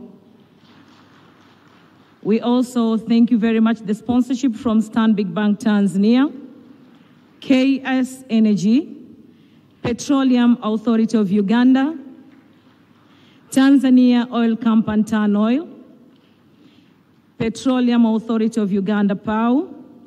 Without forget the sponsorship from Tazama, Gas Supply Company, it's called Gasco, Solution Tag, Vivo Energy, Tindwa Medical Health Services, TMHS.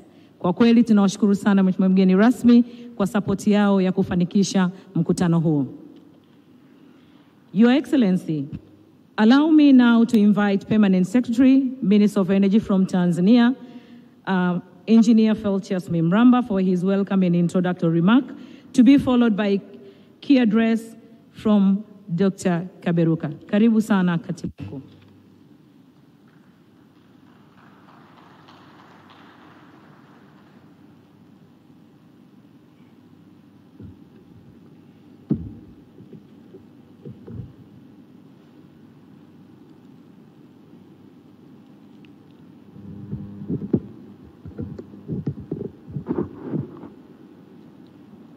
Your Excellency, Dr. Philip Isidore Mpango, Vice President of the United Republic of Tanzania,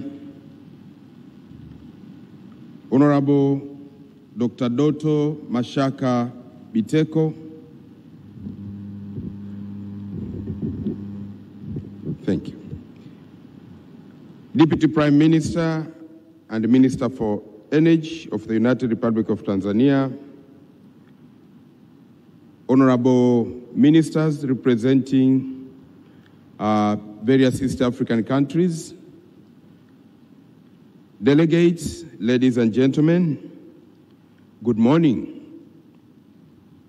Your Excellency, it is my privilege and honor to stand before you this morning as we gather for the opening of the 11th East African Petroleum Conference and Exhibition 2025. On behalf of the Minister of Energy, I extend a warm welcome to all our distinguished guests who came from different countries to participate with us in this conference. I trust that you have had an enjoyable stay in Dar es Salaam, and we hope that as we'll keep on staying in Dar es Salaam, you'll be safe and enjoy your stay. Your Excellency, this important event is a cornerstone in promoting the exploration, development, production, and sustainable utilization of oil and gas resources in East Africa. As we navigate the evolving global energy landscape, Tanzania remains steadfast in its commitment to leverage natural gas as transitional fuel, supporting industrialization, transportation through compressed natural gas, and ensuring access to clean cooking energy for our people and for the industries.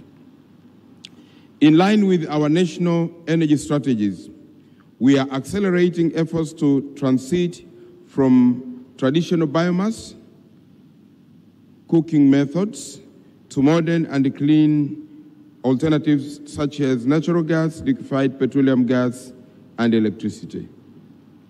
This transition is crucial for enhancing public mitigating environment in order to address the issue of environmental degradation and fostering energy efficiency across our communities. Your Excellency, the East African Petroleum Conference and Exhibition is not just a regional gathering, but an international forum for collaboration, knowledge exchange, and innovation. It provides a unique opportunity for stakeholders to engage in meaningful dialogue, adopt cutting-edge technologies, and address sectoral challenges while working towards a diversified and sustainable energy future. For Tanzania, hosting this conference is a privilege as it allows us to exchange experience, build a stronger partnership, and deepen regional cooperation in the oil and gas sector, while also advancing the broader energy transition agenda. Moreover, it provides a platform to highlight the critical role of energy transition in achieving sustainable development goals. And of particular interest is promotion of clean cooking energy solutions that improve livelihoods and protect our environment.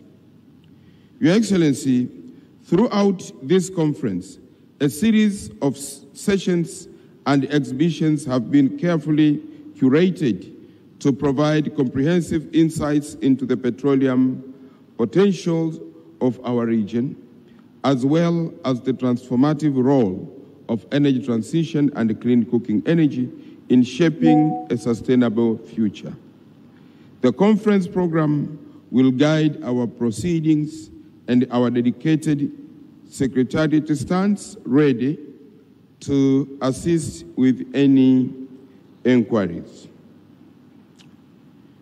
Your Excellency, as I conclude, I want to extend my sincere appreciation to the organizing committee for their tireless efforts in making this conference a reality. I also wish to acknowledge and thank our sponsors for their invaluable support in ensuring the success of this event. Your Excellency, I know that introduction was done, and one of my role was to do the welcoming remarks as well as doing round of introductions. Now, Your Excellency, allow me to introduce few people who were not covered in the introduction done by the Master of Ceremony. And to start with, let me recognize presence of regional commissioners who are with us today.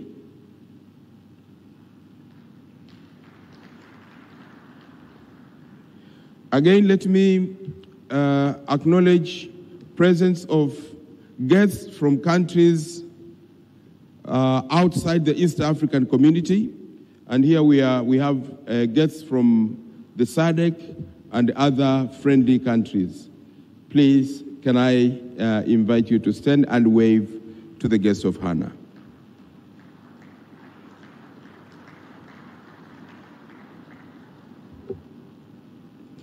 Your Excellency, we also have a big team from the media who are with us today. If you can just wave.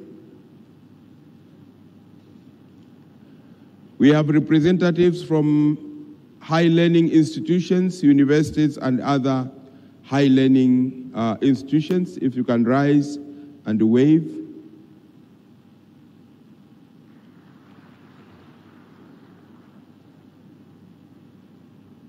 With that brief acknowledgement of few people who were not introduced earlier, let me, Your Excellency, thank you so much. And again, invite all of you, especially those who are coming from outside Tanzania, and say, feel at home in Tanzania for these few days. Asante sana.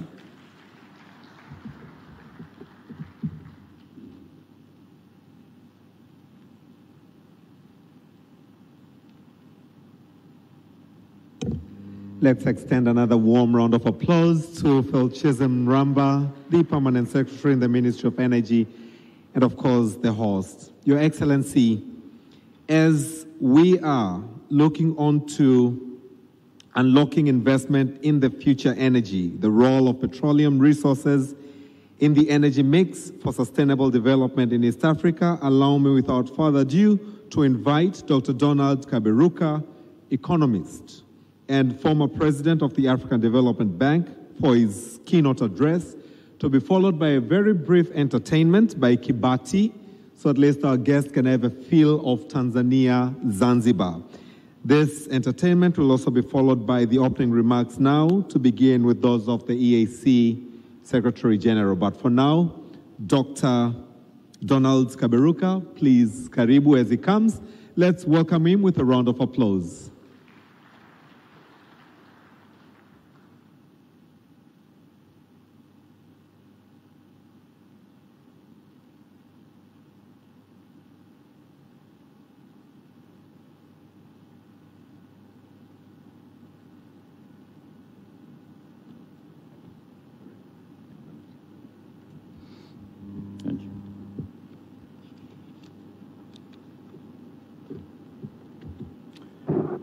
Good morning. Guests of honor, excellencies, friends, I really appreciate this opportunity to join you today. I think your association over the years has done a great job of identifying, articulating all the issues which are pertinent to this industry. And so I'm happy to be with you today. Now, as a fellow East African, will you allow me to be very frank here and share with you maybe a few things which in the confines of a conference of this type sometimes alluded to, sometimes avoided. But the interest of time, I'll try to be quite brief. So, between 2000 and 2008, I was partly president of the African Development Bank, and I observed a very unique phenomenon that, as Vice President you know very well, after years of decline in Africa, from the turn of this millennium, African countries began to grow very, very fast.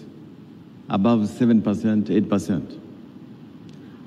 Now, the first thing I want to say to you is that the fastest growing region in that period was East Africa. And yet, East Africa then had no oil, no gas. It was performing much better than many countries in North Africa and on the Atlantic belt, which are very rich in natural resources. I want you to reflect on this. That whether it was Ethiopia, Kenya, Uganda, Tanzania, Rwanda, and others in the region, they were growing all above 7%, 8%. Yet they had no oil, they had no gas. Countries on the West African coast, on the Atlantic belt, rich in oil and gas, were having sometimes strong growth, sometimes very slow. Either way, it was very volatile. 9% one year, 3% another year. So I want to leave this with you and I come to it. And so what I decided to do in 2009 was to commission a study. That study is available to you. I was hoping to share with you, but the time is limited.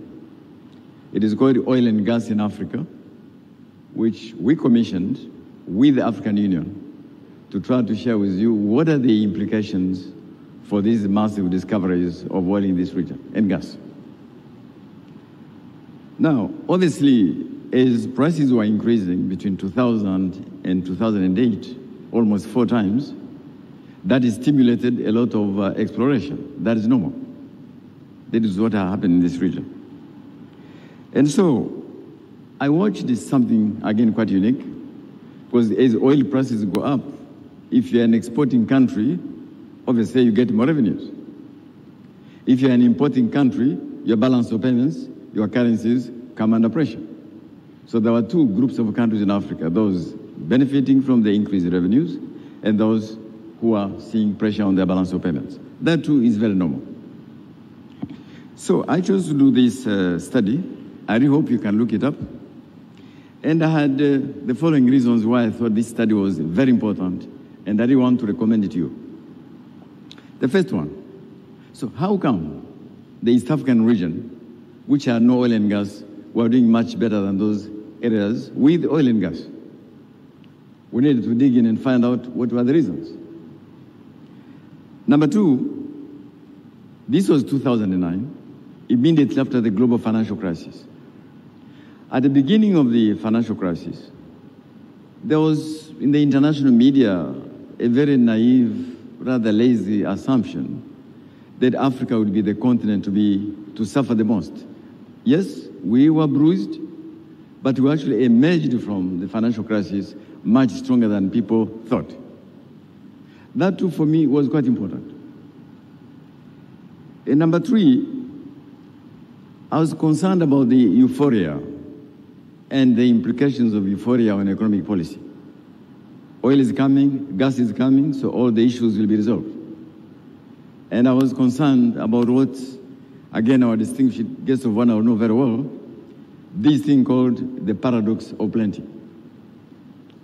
In common language, they call it the Dutch disease, i.e., as countries discover these natural resources, okay, because of the macroeconomic issues I don't want to go into today, other sectors, especially agriculture, suffer very badly. And so countries who are self-sufficient in food suddenly become net importers of food, jobs get lost, the enclave economy develops, and there are no linkages with the rest of the economy. The fourth reason I was keen to look into this was that some countries, they discover these resources, decide to set up special funds known as sovereign wealth funds, or what some people call intergenerational funds. That is to say, as you recoup all these resources, you don't spend all of it, you save a lot of it for future generations, which is a very good thing to do. Botswana has done this for years, and Libya as well. And so many of these countries were keen to set up the sovereign wealth funds. But it was not working quite well. And I was keen to understand, so, if you want to set up a sovereign wealth fund, as I'm sure many of you will do, what kind of sovereign wealth fund would that be? It could be a fund for a rainy day, a counter-cyclical fund. It could be a fund for investment, or it could be a fund for future generations. But my assessment of the different funds, that we look at about 11 of them, the evidence was quite mixed. And we were keen to see what kind of recommendations we could make to those countries.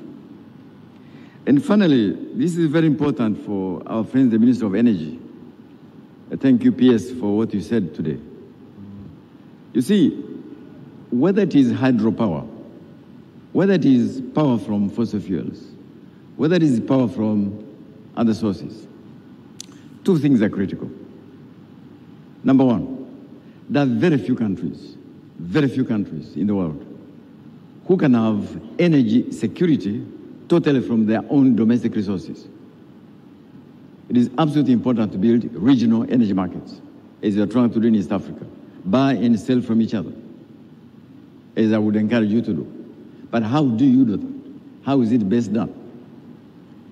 And one more thing, I found that as you look at energy security, there are a number of considerations. The first consideration is that, of course, it should be available. But it might be available and not accessible. So the second thing, it must be accessible. And the third thing is, it might be available and accessible, but not affordable. And so it is available, but there is no energy security. And typically, as you know very well, the biggest culprit in all this was the financial state of our national off-takers, the national electricity company, national power companies, which are the biggest buyers of these resources, which then distribute them in the grid. I found that in many of our countries, even though power was available, affordability was a problem, because the national off-takers' balance sheet was so bad, so poor, that they were passing on the cost of inefficiencies to the consumers and to industry. And very finally, I looked carefully at countries who we call them the first generation of gas and oil producers. How many of them have actually created a petrochemical industry? In other words, all the way from here to here. We are digging oil and gas, exporting it, getting revenues, but hardly anyone, except two, tried to begin the process of building a petrochemical industry to be part and parcel of the global value chain of this particular asset.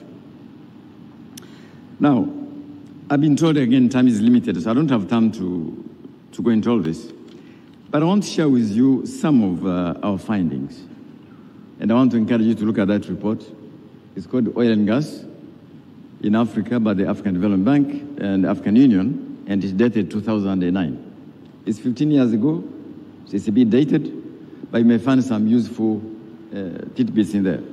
Both on issues around which we'll be discussing today. How do you attract investment? What kind of investment? How do you negotiate contracts? How do you ensure local content? How do you ensure backward linkages? And all the stuff you know very well. So here is the first conclusion, which again I want to repeat because I've already referred to it. Natural resources do help our economies, but they're hardly ever the decisive factor. Natural resources are hardly ever the decisive factor. A famous expert distinguishes two types of wealth. There is wealth which you inherit from God, and there is wealth which you create. There are two forms of wealth. So the secret of successful countries who discover natural resources are those able to transform the inherited wealth, oil and gas and diamonds, into created wealth, which means the human mind. This is a conclusion which I'm sure you are very much aware. Natural resources are depletable. They will end one day. Even if they don't end one day, by themselves, they don't constitute wealth. They increase the size of the balance sheet, but hardly constitute wealth. It's a conclusion which sounds obvious, but which many countries have forgotten. So how are you able to take those natural resources inherited from God and turn it into created wealth through the things, social investments, you know very well, is a key. And so, possession of these resources is no guarantee of prosperity. is no guarantee of prosperity. It all depends upon, as you know, how you negotiate the contracts. I know this is very controversial, but there are experts here on that. How you negotiate the contracts. The kind of partnerships between different parts of the industry. I think here, Botswana is a very good example of how over the years, the country in the diamond industry created a relationship which has gone on for almost over 60 years, quite successfully, until I think recently they had to negotiate a few things. But if the contracts are poorly negotiated and have to be renegotiated every so many years, then there lies an element of instability which does not serve the industry very well. And the third thing, of course, is how you manage those resources. You could manage them in a fiscally prudent way, which ensures macroeconomic stability, or in an imprudent way, which generates debt and unsustainability of the same debt. It's a fiscal choice which the country makes. And many of them have made either good choices or bad choices.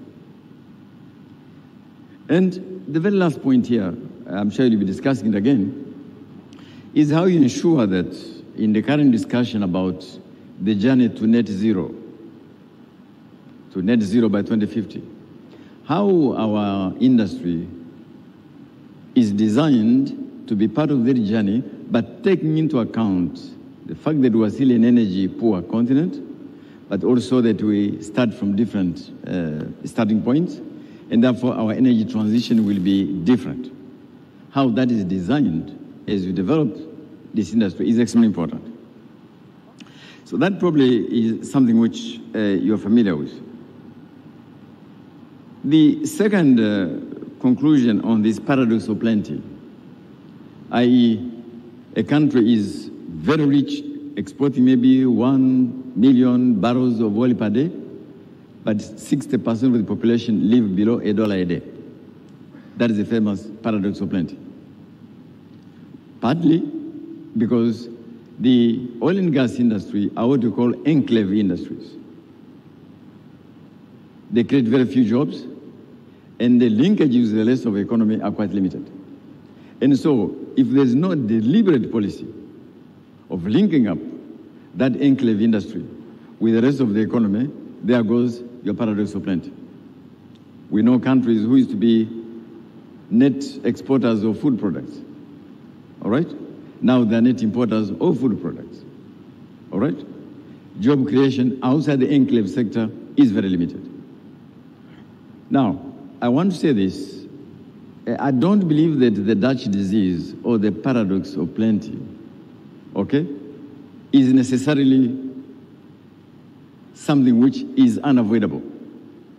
It is something which planners have to build early on into the thinking of the system, how you manage the resources in a way which builds the rest of the economy, not actually damages the rest of the economy. Another conclusion which we reached was how to manage volatility. And I'll explain this way. You know, sometimes being of an advanced age can help. In 1972, I don't see many people in this room who were born then. I might be one of the few. 1972, the price of the barrel of oil was about $3, thereabout. In dollars of the time, $3. Because of the events in the Middle East, complicated, price jumped from $3 to $12 in just 1 year. $3, $12, 1 year. And then up to 79, by the time of the Iranian Revolution, oil price had gone from $3 to $32 a barrel. You can go back and research this. And the impact was quite interesting. And forgive me, I just have a few points and I'll be done. What happened was we had three parts of the world like this. In the Middle East, countries were awash with surpluses. They called them petrodollars.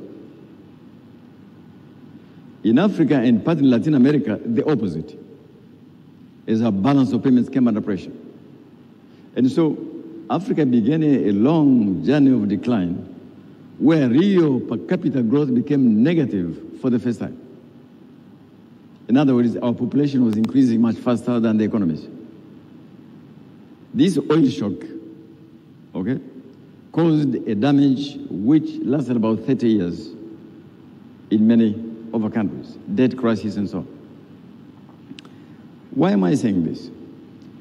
Then, by mid-1980s, as some African countries had begun to discover oil prices crashed back again to about $8 per barrel.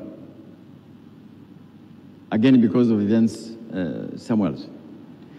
And so, as I looked at these oil prices between 2002 and 2008 go from up almost 4 times, I worried that our countries, again, will have difficulties thinking about how you manage volatility. I did explain to you that the reason East Africa was doing very well was that the economic basis of growth in this region was not based on volatile material. Okay, so how best do you manage volatility? I'm not here to explain something which you know very well. I will leave that to you. But I think the more you think about the fact that exploration in this region has happened at large scale because the oil prices were very high. But the world being what it is, one day these same oil prices might come down. So what do you do?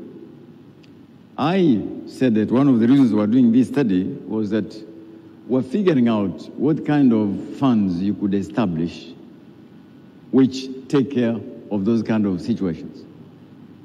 It's a big subject for another day, but I want you to reflect seriously. It is not simply enough to set up a sovereign wealth fund.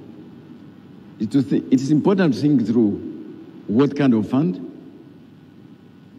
what is the governance around it, and number 3, what is the robustness in terms of oversight? I'll give you an example. So here's a country in Southern Africa, which has a sovereign wealth fund. During the global financial crisis, they had a deficit in the budget. And they came to us and they said, look, could you lend us $1.5 billion to close our deficit? All right? And I looked carefully at it, and I saw 3 things. Mr. Vice President, this is something you might be familiar with. That country decided to do this. We shall increase domestic revenues from other taxable base. We shall cut our expenditure, but we shall not touch a single dollar from the sovereign wealth fund. Now, there is another country not far from there which took the opposite decision. Because they were running a deficit, so instead of doing the adjustment in terms of the revenues and expenditures, they say, wait a minute, but we have a sovereign wealth fund. All right? Although the law says how you can access or not access the sovereign wealth fund. So they went to the sovereign wealth fund and depleted it. At the time, the government said, no, they were borrowing from the sovereign wealth fund, but that is not provided for by the law. But it happened anyway. So my concern was that as you set up these funds, which I'm sure you will, think hard about what exactly is your intention. Is it to save for the future? Is it to build up an investment fund? Or is it a counter-cyclical fund? Unless you have that clarity at the beginning, the day you have a deficit, you are going to raid your sovereign wealth fund. And that was exactly the elements of excessive volatility. I've been warned that I have limited time, so I would like to just end on this point. East Africa, in the next 30 years, will count a lot. Since we're in Tanzania, Tanzania will be among the top 15 demographies in the world, with the like of India, Indonesia, Brazil, the US, Mexico, Nigeria, Egypt, Ethiopia. Tanzania will be up there, demographically speaking. So this region will matter in terms of demographic weight in the next 50 years. Now, the way also these things work is that around 2070, the famous demographic transition might take place. It will begin to take place, i.e., the number of dependents in relation to the labor force will have begin to change. Not now, but it will happen. But between now and then, the youth numbers are increasing, the size of the labor force is increasing. But one day, the decline will begin. And it is extremely important that as we think about this newly found wealth, we try to match it with what is the historical duty now we have, which is to build human capital, which will build innovation, which innovation is the real future wealth. So I leave you a thought that God has blessed us in East Africa with these resources. Negotiate the contracts very well. Please do. Build long-term partnerships with other parts of industry, not the conflictual partnerships, but that depends upon the contract you negotiated. Manage very prudently, because this resource is depletable. It will end one day. And even if it does not end soon, it is very volatile, especially in the context of the energy transition which we are facing, which we have to address quite differently. So I want to wish you very well. I want to thank you for what you do. I looked through your program, everything's there. You are going to discuss all the pertinent issues, but I wanted to leave you these humble thoughts. Thank you again for inviting me. Thank you.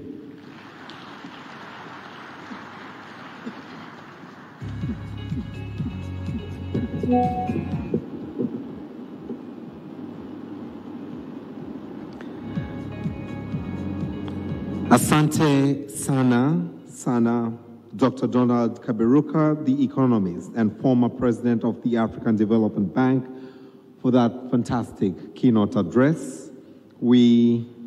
Guest of honor, allow me to take cognizance of the fact that Her Excellency Leontine Nzeimana, the Burundi ambassador to Tanzania, is also here at the capacity representing Honorable Ibrahim Uwizeye, the Energy and Mines Minister. Can we once again recognize the presence by giving her a round of applause?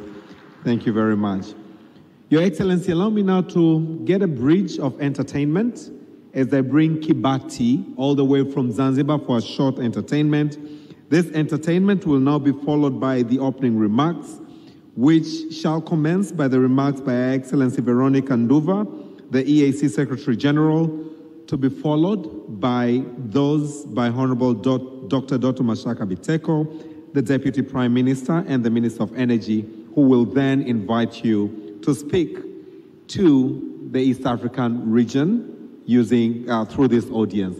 But for now, Kibati karibuni sana for a few minutes of entertainment, a spice and taste of Tanzania entertainment from all the way from Zanzibar. Karibuni sana. Hello. Asante Mheshimiwa mgeni rasmi. Kibati ni miongoni mwa ngoma ambazo ni maarufu sana. Zinatokea kule kaskazini Pemba na zinachezwa katika sherehe tofauti tofauti. Basi tuwaruhusu Kibati ili waweze kutuonyesha asili ya malenga wawili ambao kwa sasa amebaki mmoja ili kuweza kupata burudani kutoka Afrika Mashariki. Karibu Kibati. Hello.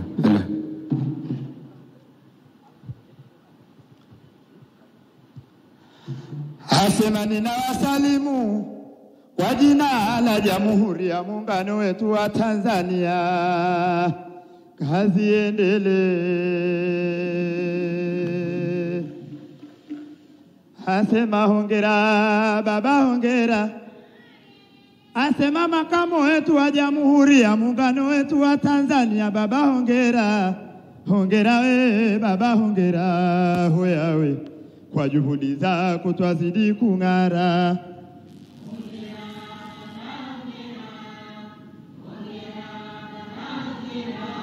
Hongera we baba hongera hoyawe. kwa juhudi zako. Asema baba Isidori Mpango, baba hongera. Bwana baba twakupa hongera. Chuo cha mafunzo twakupa hongera. Hongera we baba hongera. Hoya we kwa juhudi zako twazidi kung'ara.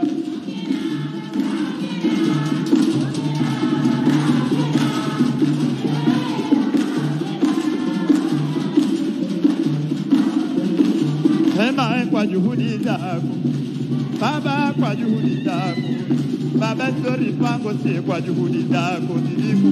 Hema we kwa juhudi zako, hema we kwa juhudi zako. Hasema mkutano wa 11 wa Petroli Afrika Mashariki leo unafanyika we. Ni mkutano mkuu wa Afrika Mashariki unafanyika we. Lengo kujadili mipango ya kimaendeleo ya Afrika. Kwanza we nipija panga pengwa mezani yaka panika kwa kunipija panga jana Mungu sana beberu kubana msabana kuja kwa bala plan msabana. Sema to kuja kwa bara bi Mungu amlandida bya kuje kama sana kwa bara utumbuke wadani na dua ya malenga hairudi asilani. Mie nikiomba dua zangu wenzangu mwiti. Hasema furaha leo furaha baba zimetuja. Hasema makamu wetu wa Jamhuri ya Muungano wa Tanzania, karibu baba, wanao leo tushakupokea. Baba tunakushukuru sana leo kwa kuhudhuria. Kusema furaha niliyokuwa nayo baba siwezi kujizuia. Maana mie mwanao huwa na enjoy baba kila kibati ninapokuimbia. Hasema japokuwa watu wanakaa na kunisema vibaya, basi leo nawaambia mimi na makamu wa Jamhuri ya Muungano wa Tanzania ni sawa na mgonjwa na dawa, tuambia wazi wazi bure munajisumbua. Asema mkutano wa 11 wa Petroli Afrika Mashariki baba leo kuja kufungua tena, mashahidi macho yetu leo tutajionea, na wageni mbalimbali kutoka nchi mbalimbali twawaambia karibuni Tanzania, ni nchi yenye amani leo tushawapokea. Asema Tanzania ni nchi yenye amani leo tushawapokea, karibuni karibuni tena mujisikie furaha huku mkishangilia.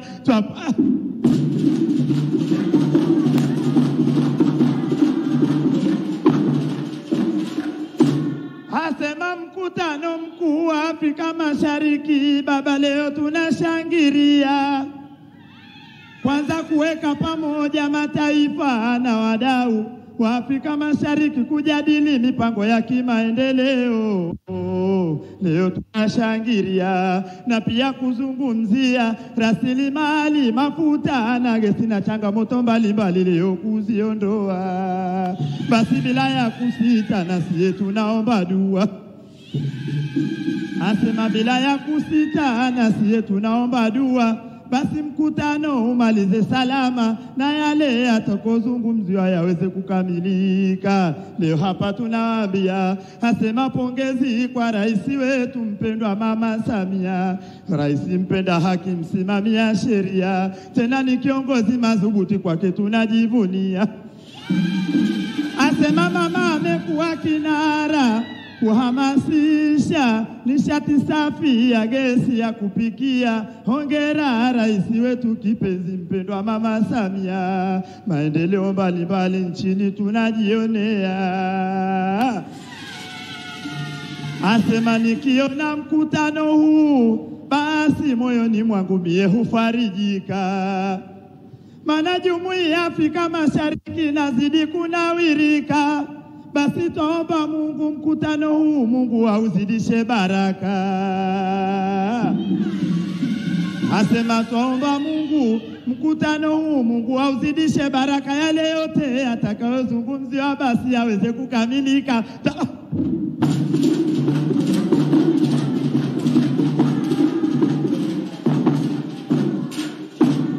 Asema mpewa hapo kwenye kiwahenga wameshatwambia,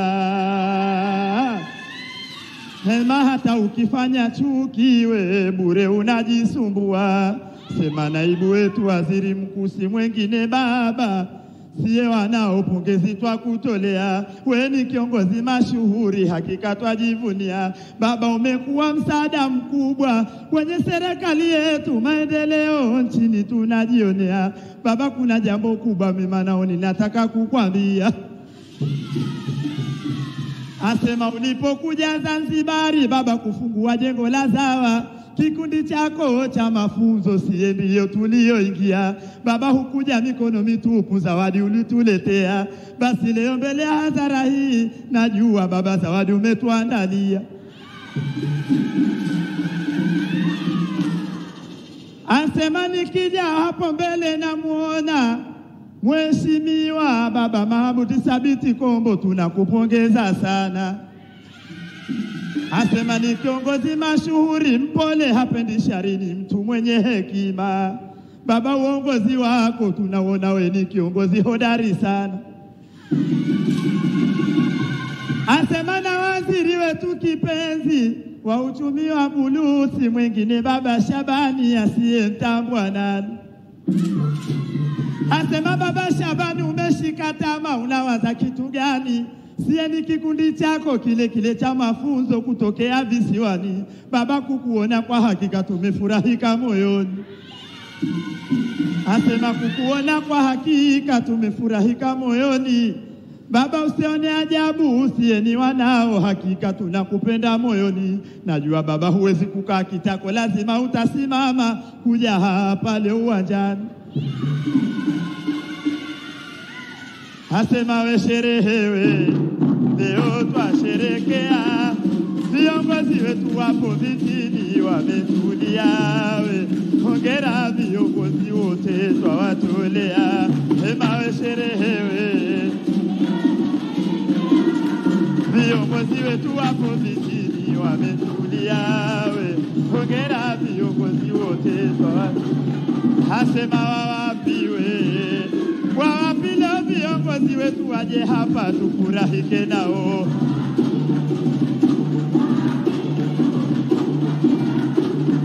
Hema waje hapa, hema waje hapa, hema waje hapa. Sema ndugu zetu wa Kenya jama leo na wataka uwanjani. Asema Uganda mko wapi na wataka uwanjani. Zambia leo mko wapi, siye twawataka uwanjani. Leo ni furaha kwetu, siye tumefurahika moyoni. Kapteni Baba Hamadi mie na kutaka uwanjani.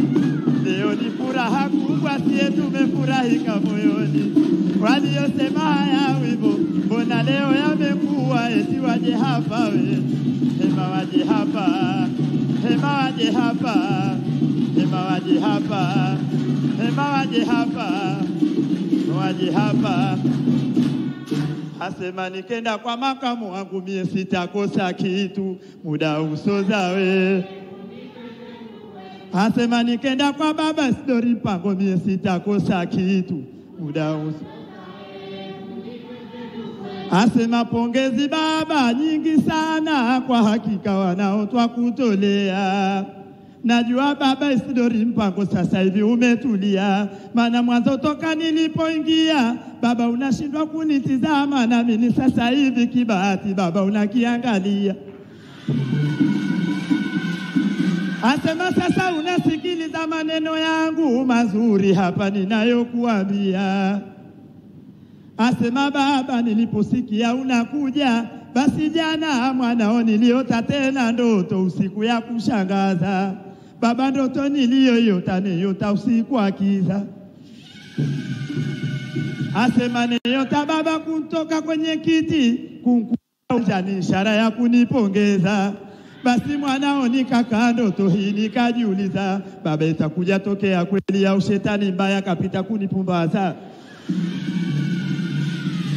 Asema baba itatokea kweli au shetani kapita kunipumbaza, na mimi baba Isidori Mpango leo mbele ya hadhara hii ndoto utaitimiza vote. Muda usozawe fundi.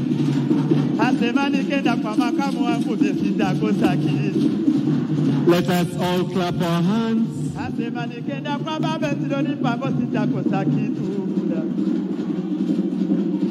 asema hongera mwanangu we, hongera na nyimwajikaje, sema hongera na sisi wanao, asema baba Sidori hongera we, na nyimwajikia vipi, hongera na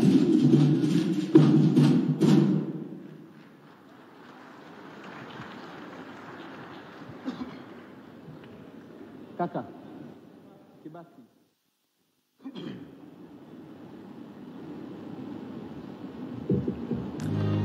Excellencies, distinguished delegates, ladies and gentlemen, let's give Kibati another round of applause for good representation of Zanzibar, Tanzania. But allow me, guest of honor, to also say that Tanzania not only houses the beautiful long beaches, but is also the home for Kilimanjaro, which is the highest peak in Africa, but the highest standalone mountain in the world, Serengeti, Ngorongoro, and Zanzibar. Without further ado, guests of honor, allow me now to invite Her Excellency Veronica Nduva, the Secretary General of the East Africa Community, for our opening remarks. Our opening remarks will be followed by the remarks from the ministers present, to begin with the minister from the Republic of Uganda. As she's already on the stage, let's give her a warm round of applause. Karibu sana. Thank you very much. And thank you, Your Excellency, for releasing the dancers, finally.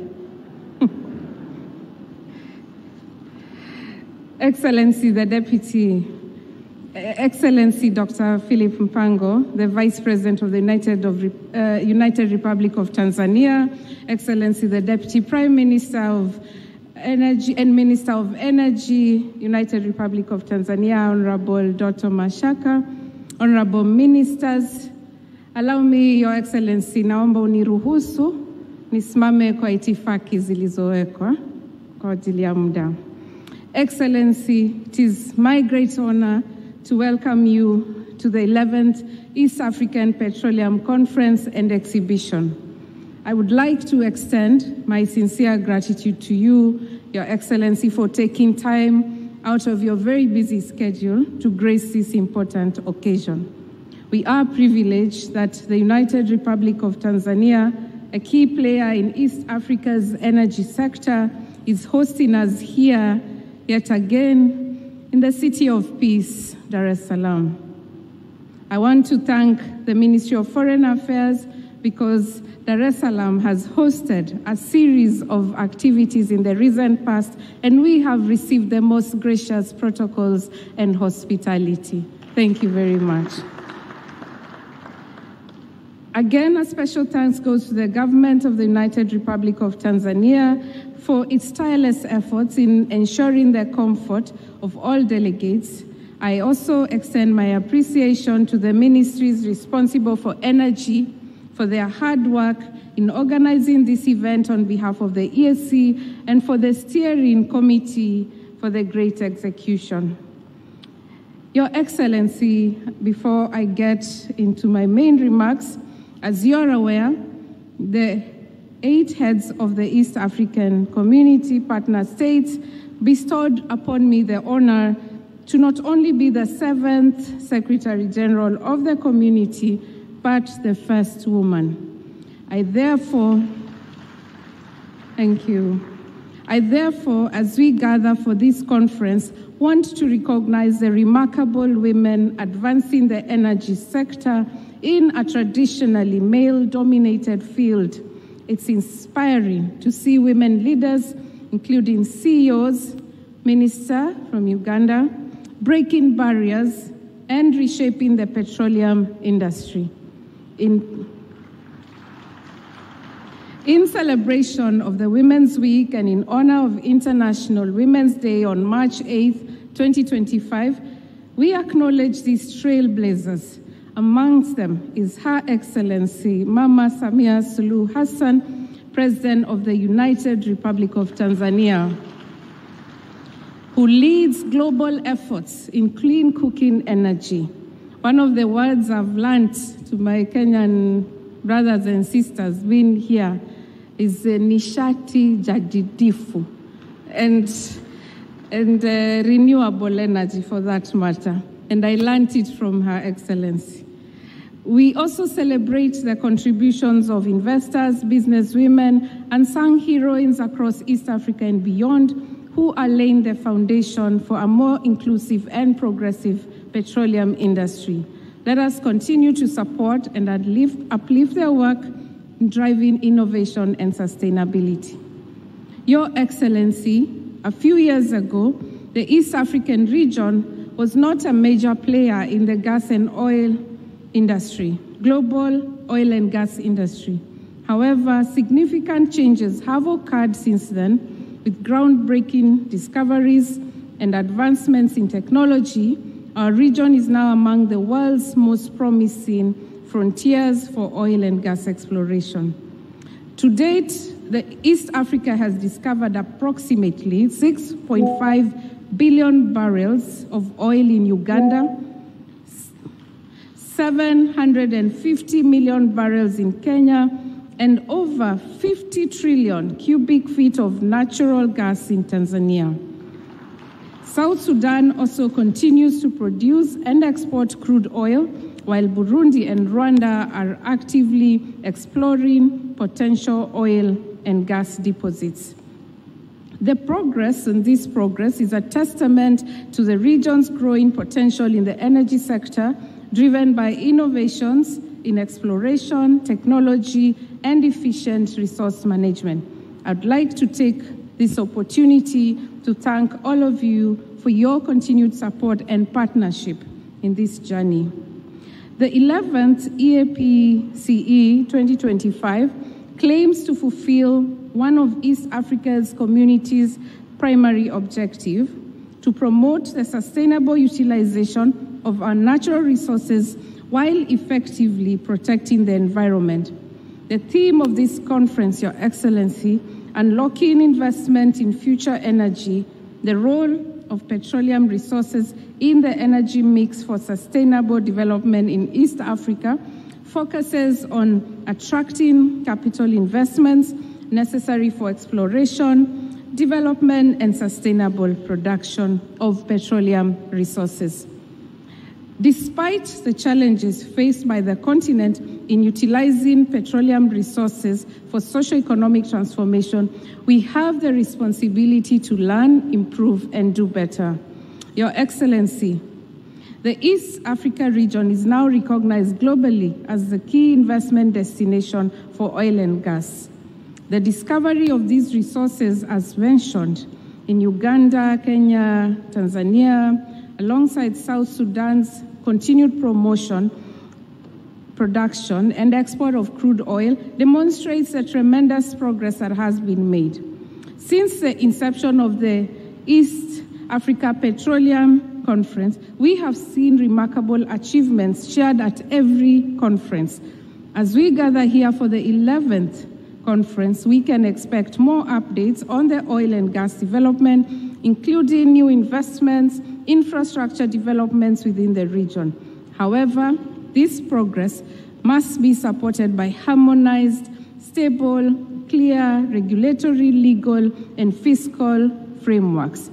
Moving to action. Where global oil prices have fluctuated in recent years, the East African communities and economies have remained resilient, weathering the storm. This continued economic growth, despite these global challenges, demonstrates the region's ability to offer long-term prospects and returns on investment. Investors can be assured that East Africa is a stable and attractive region for investment, even in the face of global economic uncertainties. Allow me, Your Excellency, to quote Dr. Donald Kaberuka. Thank you, sir, for your very good exposition. But my takeaway was one. He said, innovation is the real wealth. With this background, it is important for the region to center artificial intelligence in all initiatives going forward. It is important that there is a nexus between petroleum resources, oil and gas sector, and AI. This will transform how energy companies will explore, extract, refine, and distribute petroleum. There is need to invest heavily in digital infrastructure and pathways to drive efficiency, reduce costs, and improve sustainability. Your Excellency, when you were in the forum on licensing, you asked, is there not a different way of exploration that is more innovative, uses technology, and cuts on costs? Your Excellency, you also talked about need to train the locals. The secret is investing in skilling, research, innovation, knowledge building, and knowledge transfer. Excellencies, some of the areas to consider alongside these are automation, optimization, predictive maintenance, smart refineries, logistics spill detection and prevention, price forecasting, risk management, etc. AI is here with us. We do need to invest in it. Previous conferences have proven to be valuable platforms for interaction, networking, and business opportunities. I have no doubt that this year's conference will provide even more chances for collaboration and partnership, helping to drive the oil and gas sector forward.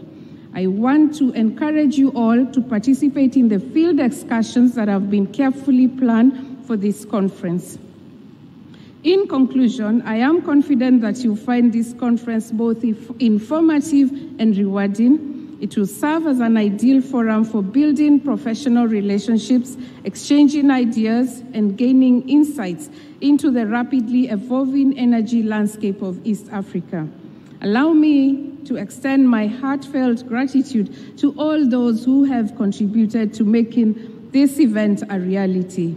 All the sponsors, the National Organizing Committee, the Regional Steering Committee, my colleagues at the Secretariat, and the exhibitors, a big thank you all for your support. I thank you and I look forward to a productive and successful 3 days ahead. Ramadan Kareem, blessed Lent, happy International Women's Day, asanteni sana.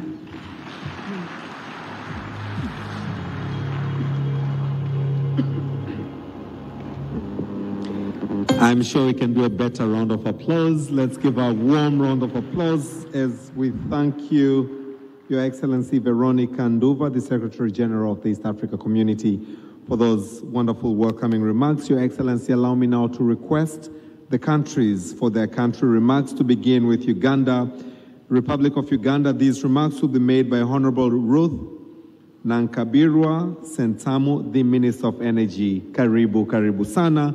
To be followed by Kenya.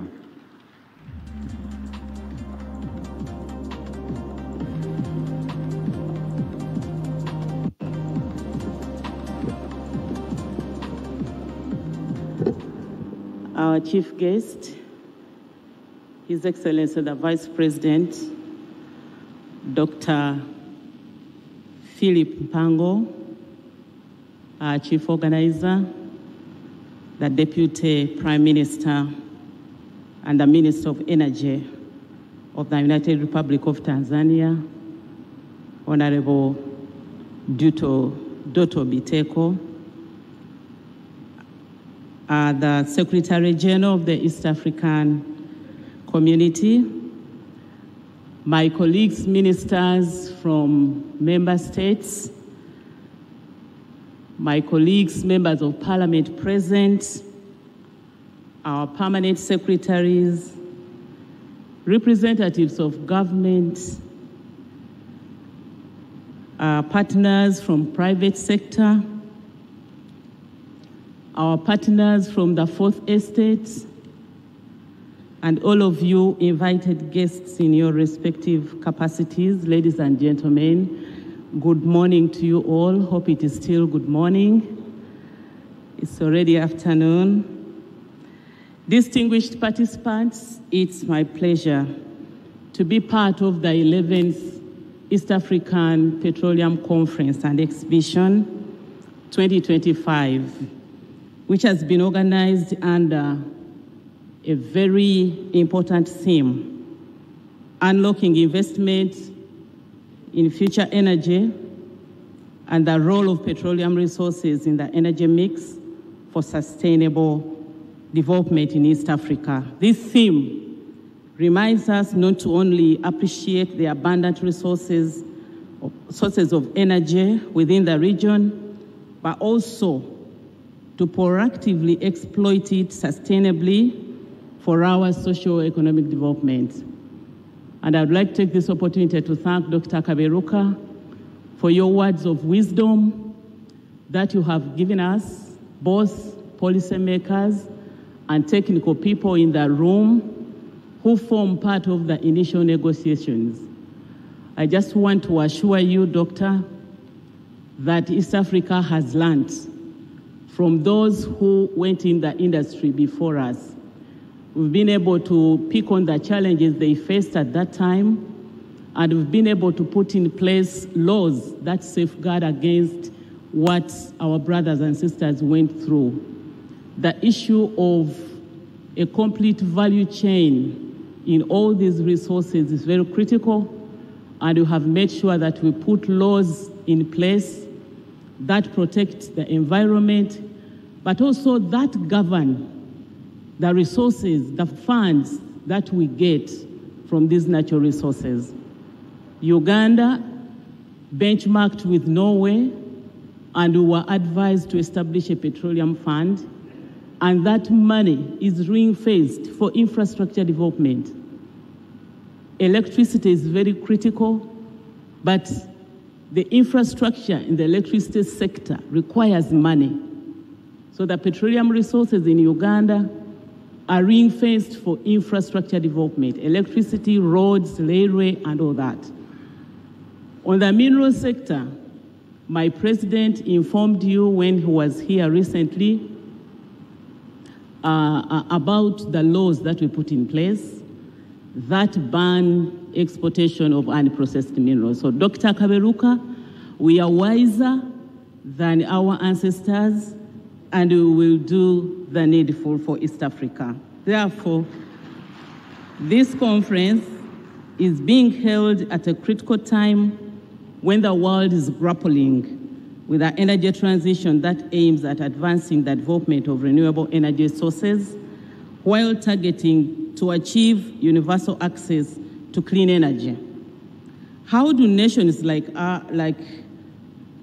ours achieve the balance is why we've gathered here today, and I'm sure that at the end of this conference, we shall have consensus on how to maneuver around and make sure that we have achieved the energy transition and at the same time the required resources that we need to invest in other development areas. Besides unlocking critical revenues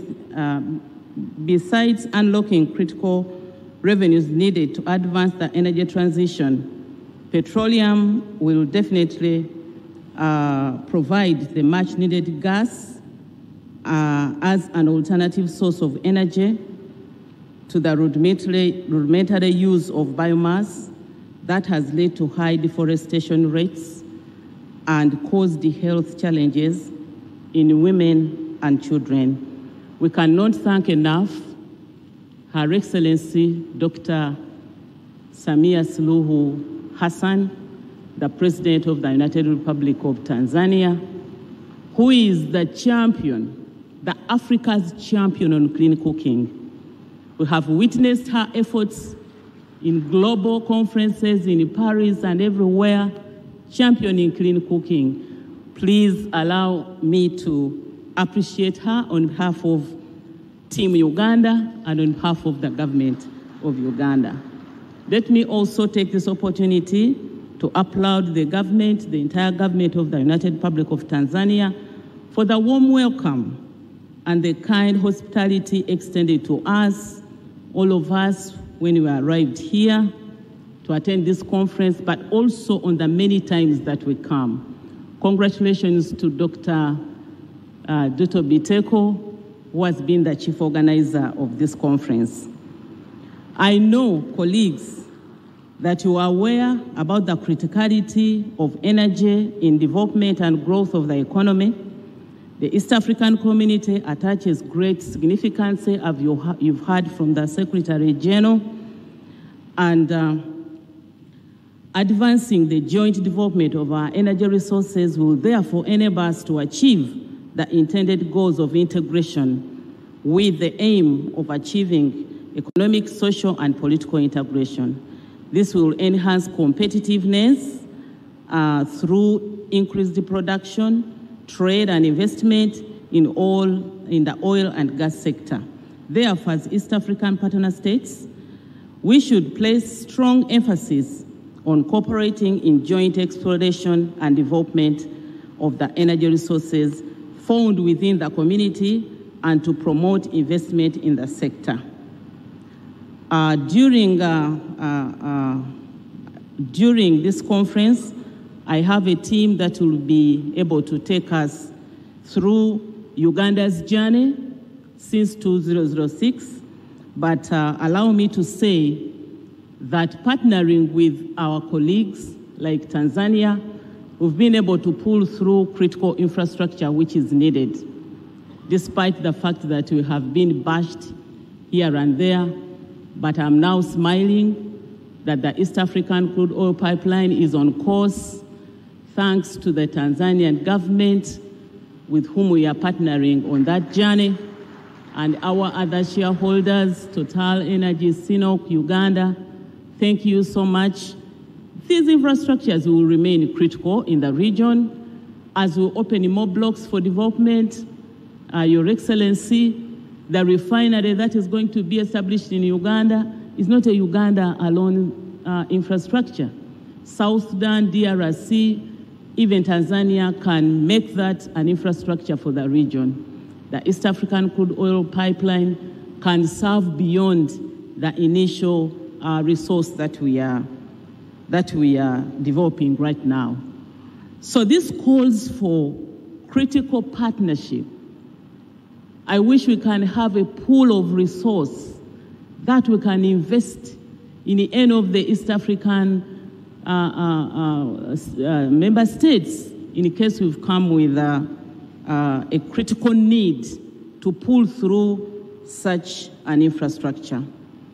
I am so excited, and I want to end by thanking you, sir, when I saw you move around, you know, the time you gave to see the exhibition. And I want to congratulate the exhibitors if they are in the room. It has given us hope that together we shall use the resource which is underground.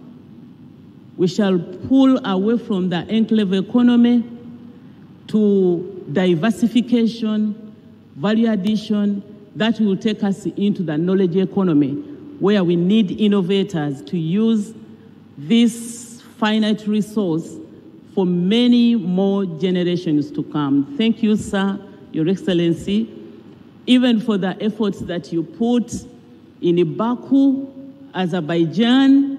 We saw you, we applauded you, and it gives us really high hope that if we move together, we'll be able to see the real socio-economic transformation for the East African people. Once again, thank you for the invitation. We are feeling at home. Thank you so much. May God bless you all.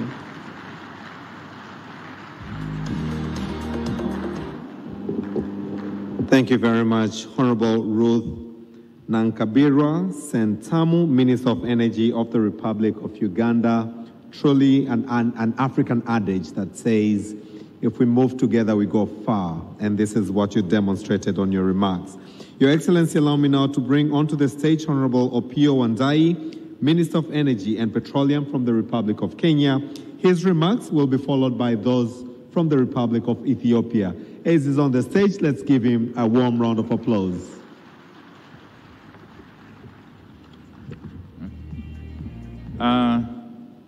The chief guest, Your Excellency, Dr. Philip Mpango, the Vice President of the United Republic of Tanzania, our host, the Deputy Prime Minister and Minister for Energy, of the Republic of Tanzania, my colleague, ministers from the region, distinguished delegates, ladies and gentlemen, I bring greetings and a message of goodwill from the President of the Republic of Kenya, His Excellency Dr. William Ruto.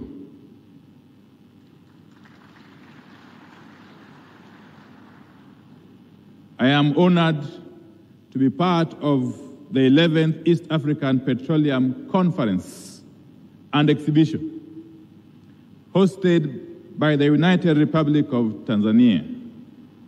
This forum is a crucial platform for collaboration, knowledge exchange, and investment in the region's petroleum sector. Kenya had the privilege of hosting the 9th edition in 2019. And I am pleased to see this conference continue to grow in significance. The theme of this year's event, that is unlocking investment in future energy, the role of petroleum resources in the energy mix for sustainable development in East Africa, is timely. It underscores the need to balance petroleum resource development with sustainable energy solutions. Ladies and gentlemen, Kenya has restructured its petroleum exploration blocks to align with the global best practices and our legal frameworks. As a result, we have identified 10 highly prospective blocks selected based on geoscientific data that will be available for Kenya's first licensing round, launching by September 2025. This presents a unique opportunity for investors to explore our hydrocarbon potential through a transparent and merit-based process. These blocks are strategically located in the Lamu and Anza basins in the coast of the country, regions with proven discoveries and significant untapped potential. To support informed decision-making, Kenya has compiled comprehensive geoscientific data, including seismic surveys, geological reports, and well data, all available at the National Data Center, hosted by the National Oil Corporation of Kenya. We encourage investors to explore these resources for deeper insights into Kenya's petroleum potential. Kenya is set to make significant investments in infrastructure to support oil and gas exploration and development. And part of this includes the expansion of Lamu Port under the LAPSET Corridor Program, 2, improved road networks to facilitate logistics, and 3, the Lamu-Lokichar Pipeline Project, ensuring seamless transportation of petroleum products. These projects are designed to enhance Kenya's competitiveness as a regional energy hub. Indeed, Kenya is home to a highly skilled and growing workforce in the petroleum sector. And this can be attested to by the size of the delegation from Kenya that is here at this conference. We don't take matters petroleum lightly as a country. Our universities and technical institutions offer specialized training in petroleum engineering, geology, geophysics, among others. The government of the Republic of Kenya remains committed to capacity building initiatives, fostering local expertise and innovation to support industry growth. Kenya is also dedicated to providing an enabling environment for investors. We have a stable legal framework, flexible production sharing contract terms, and a government fully committed to the sustainable growth of the oil and gas sector, not only in Kenya, but in the entire region. Our focus on transparency, efficiency, and investor confidence remains steadfast. As I conclude, ladies and gentlemen, now is indeed the time to invest in Kenya's oil and gas sector. I encourage you to seize this opportunity and become part of our energy future. And for more information, I invite you, ladies and gentlemen, to visit our data room and booth. Let's work together to unlock East Africa's energy potential. Thank you very much, and may God bless you.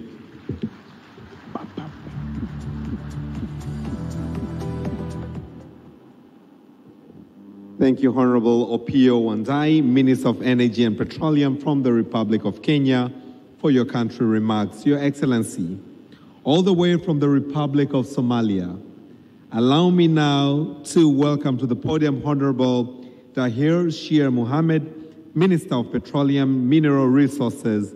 Karibu, karibu sana. His remarks will be followed by a brief video on the theme that bears this meeting. As he's already on the stage, let's welcome him with a round of applause. Karibu.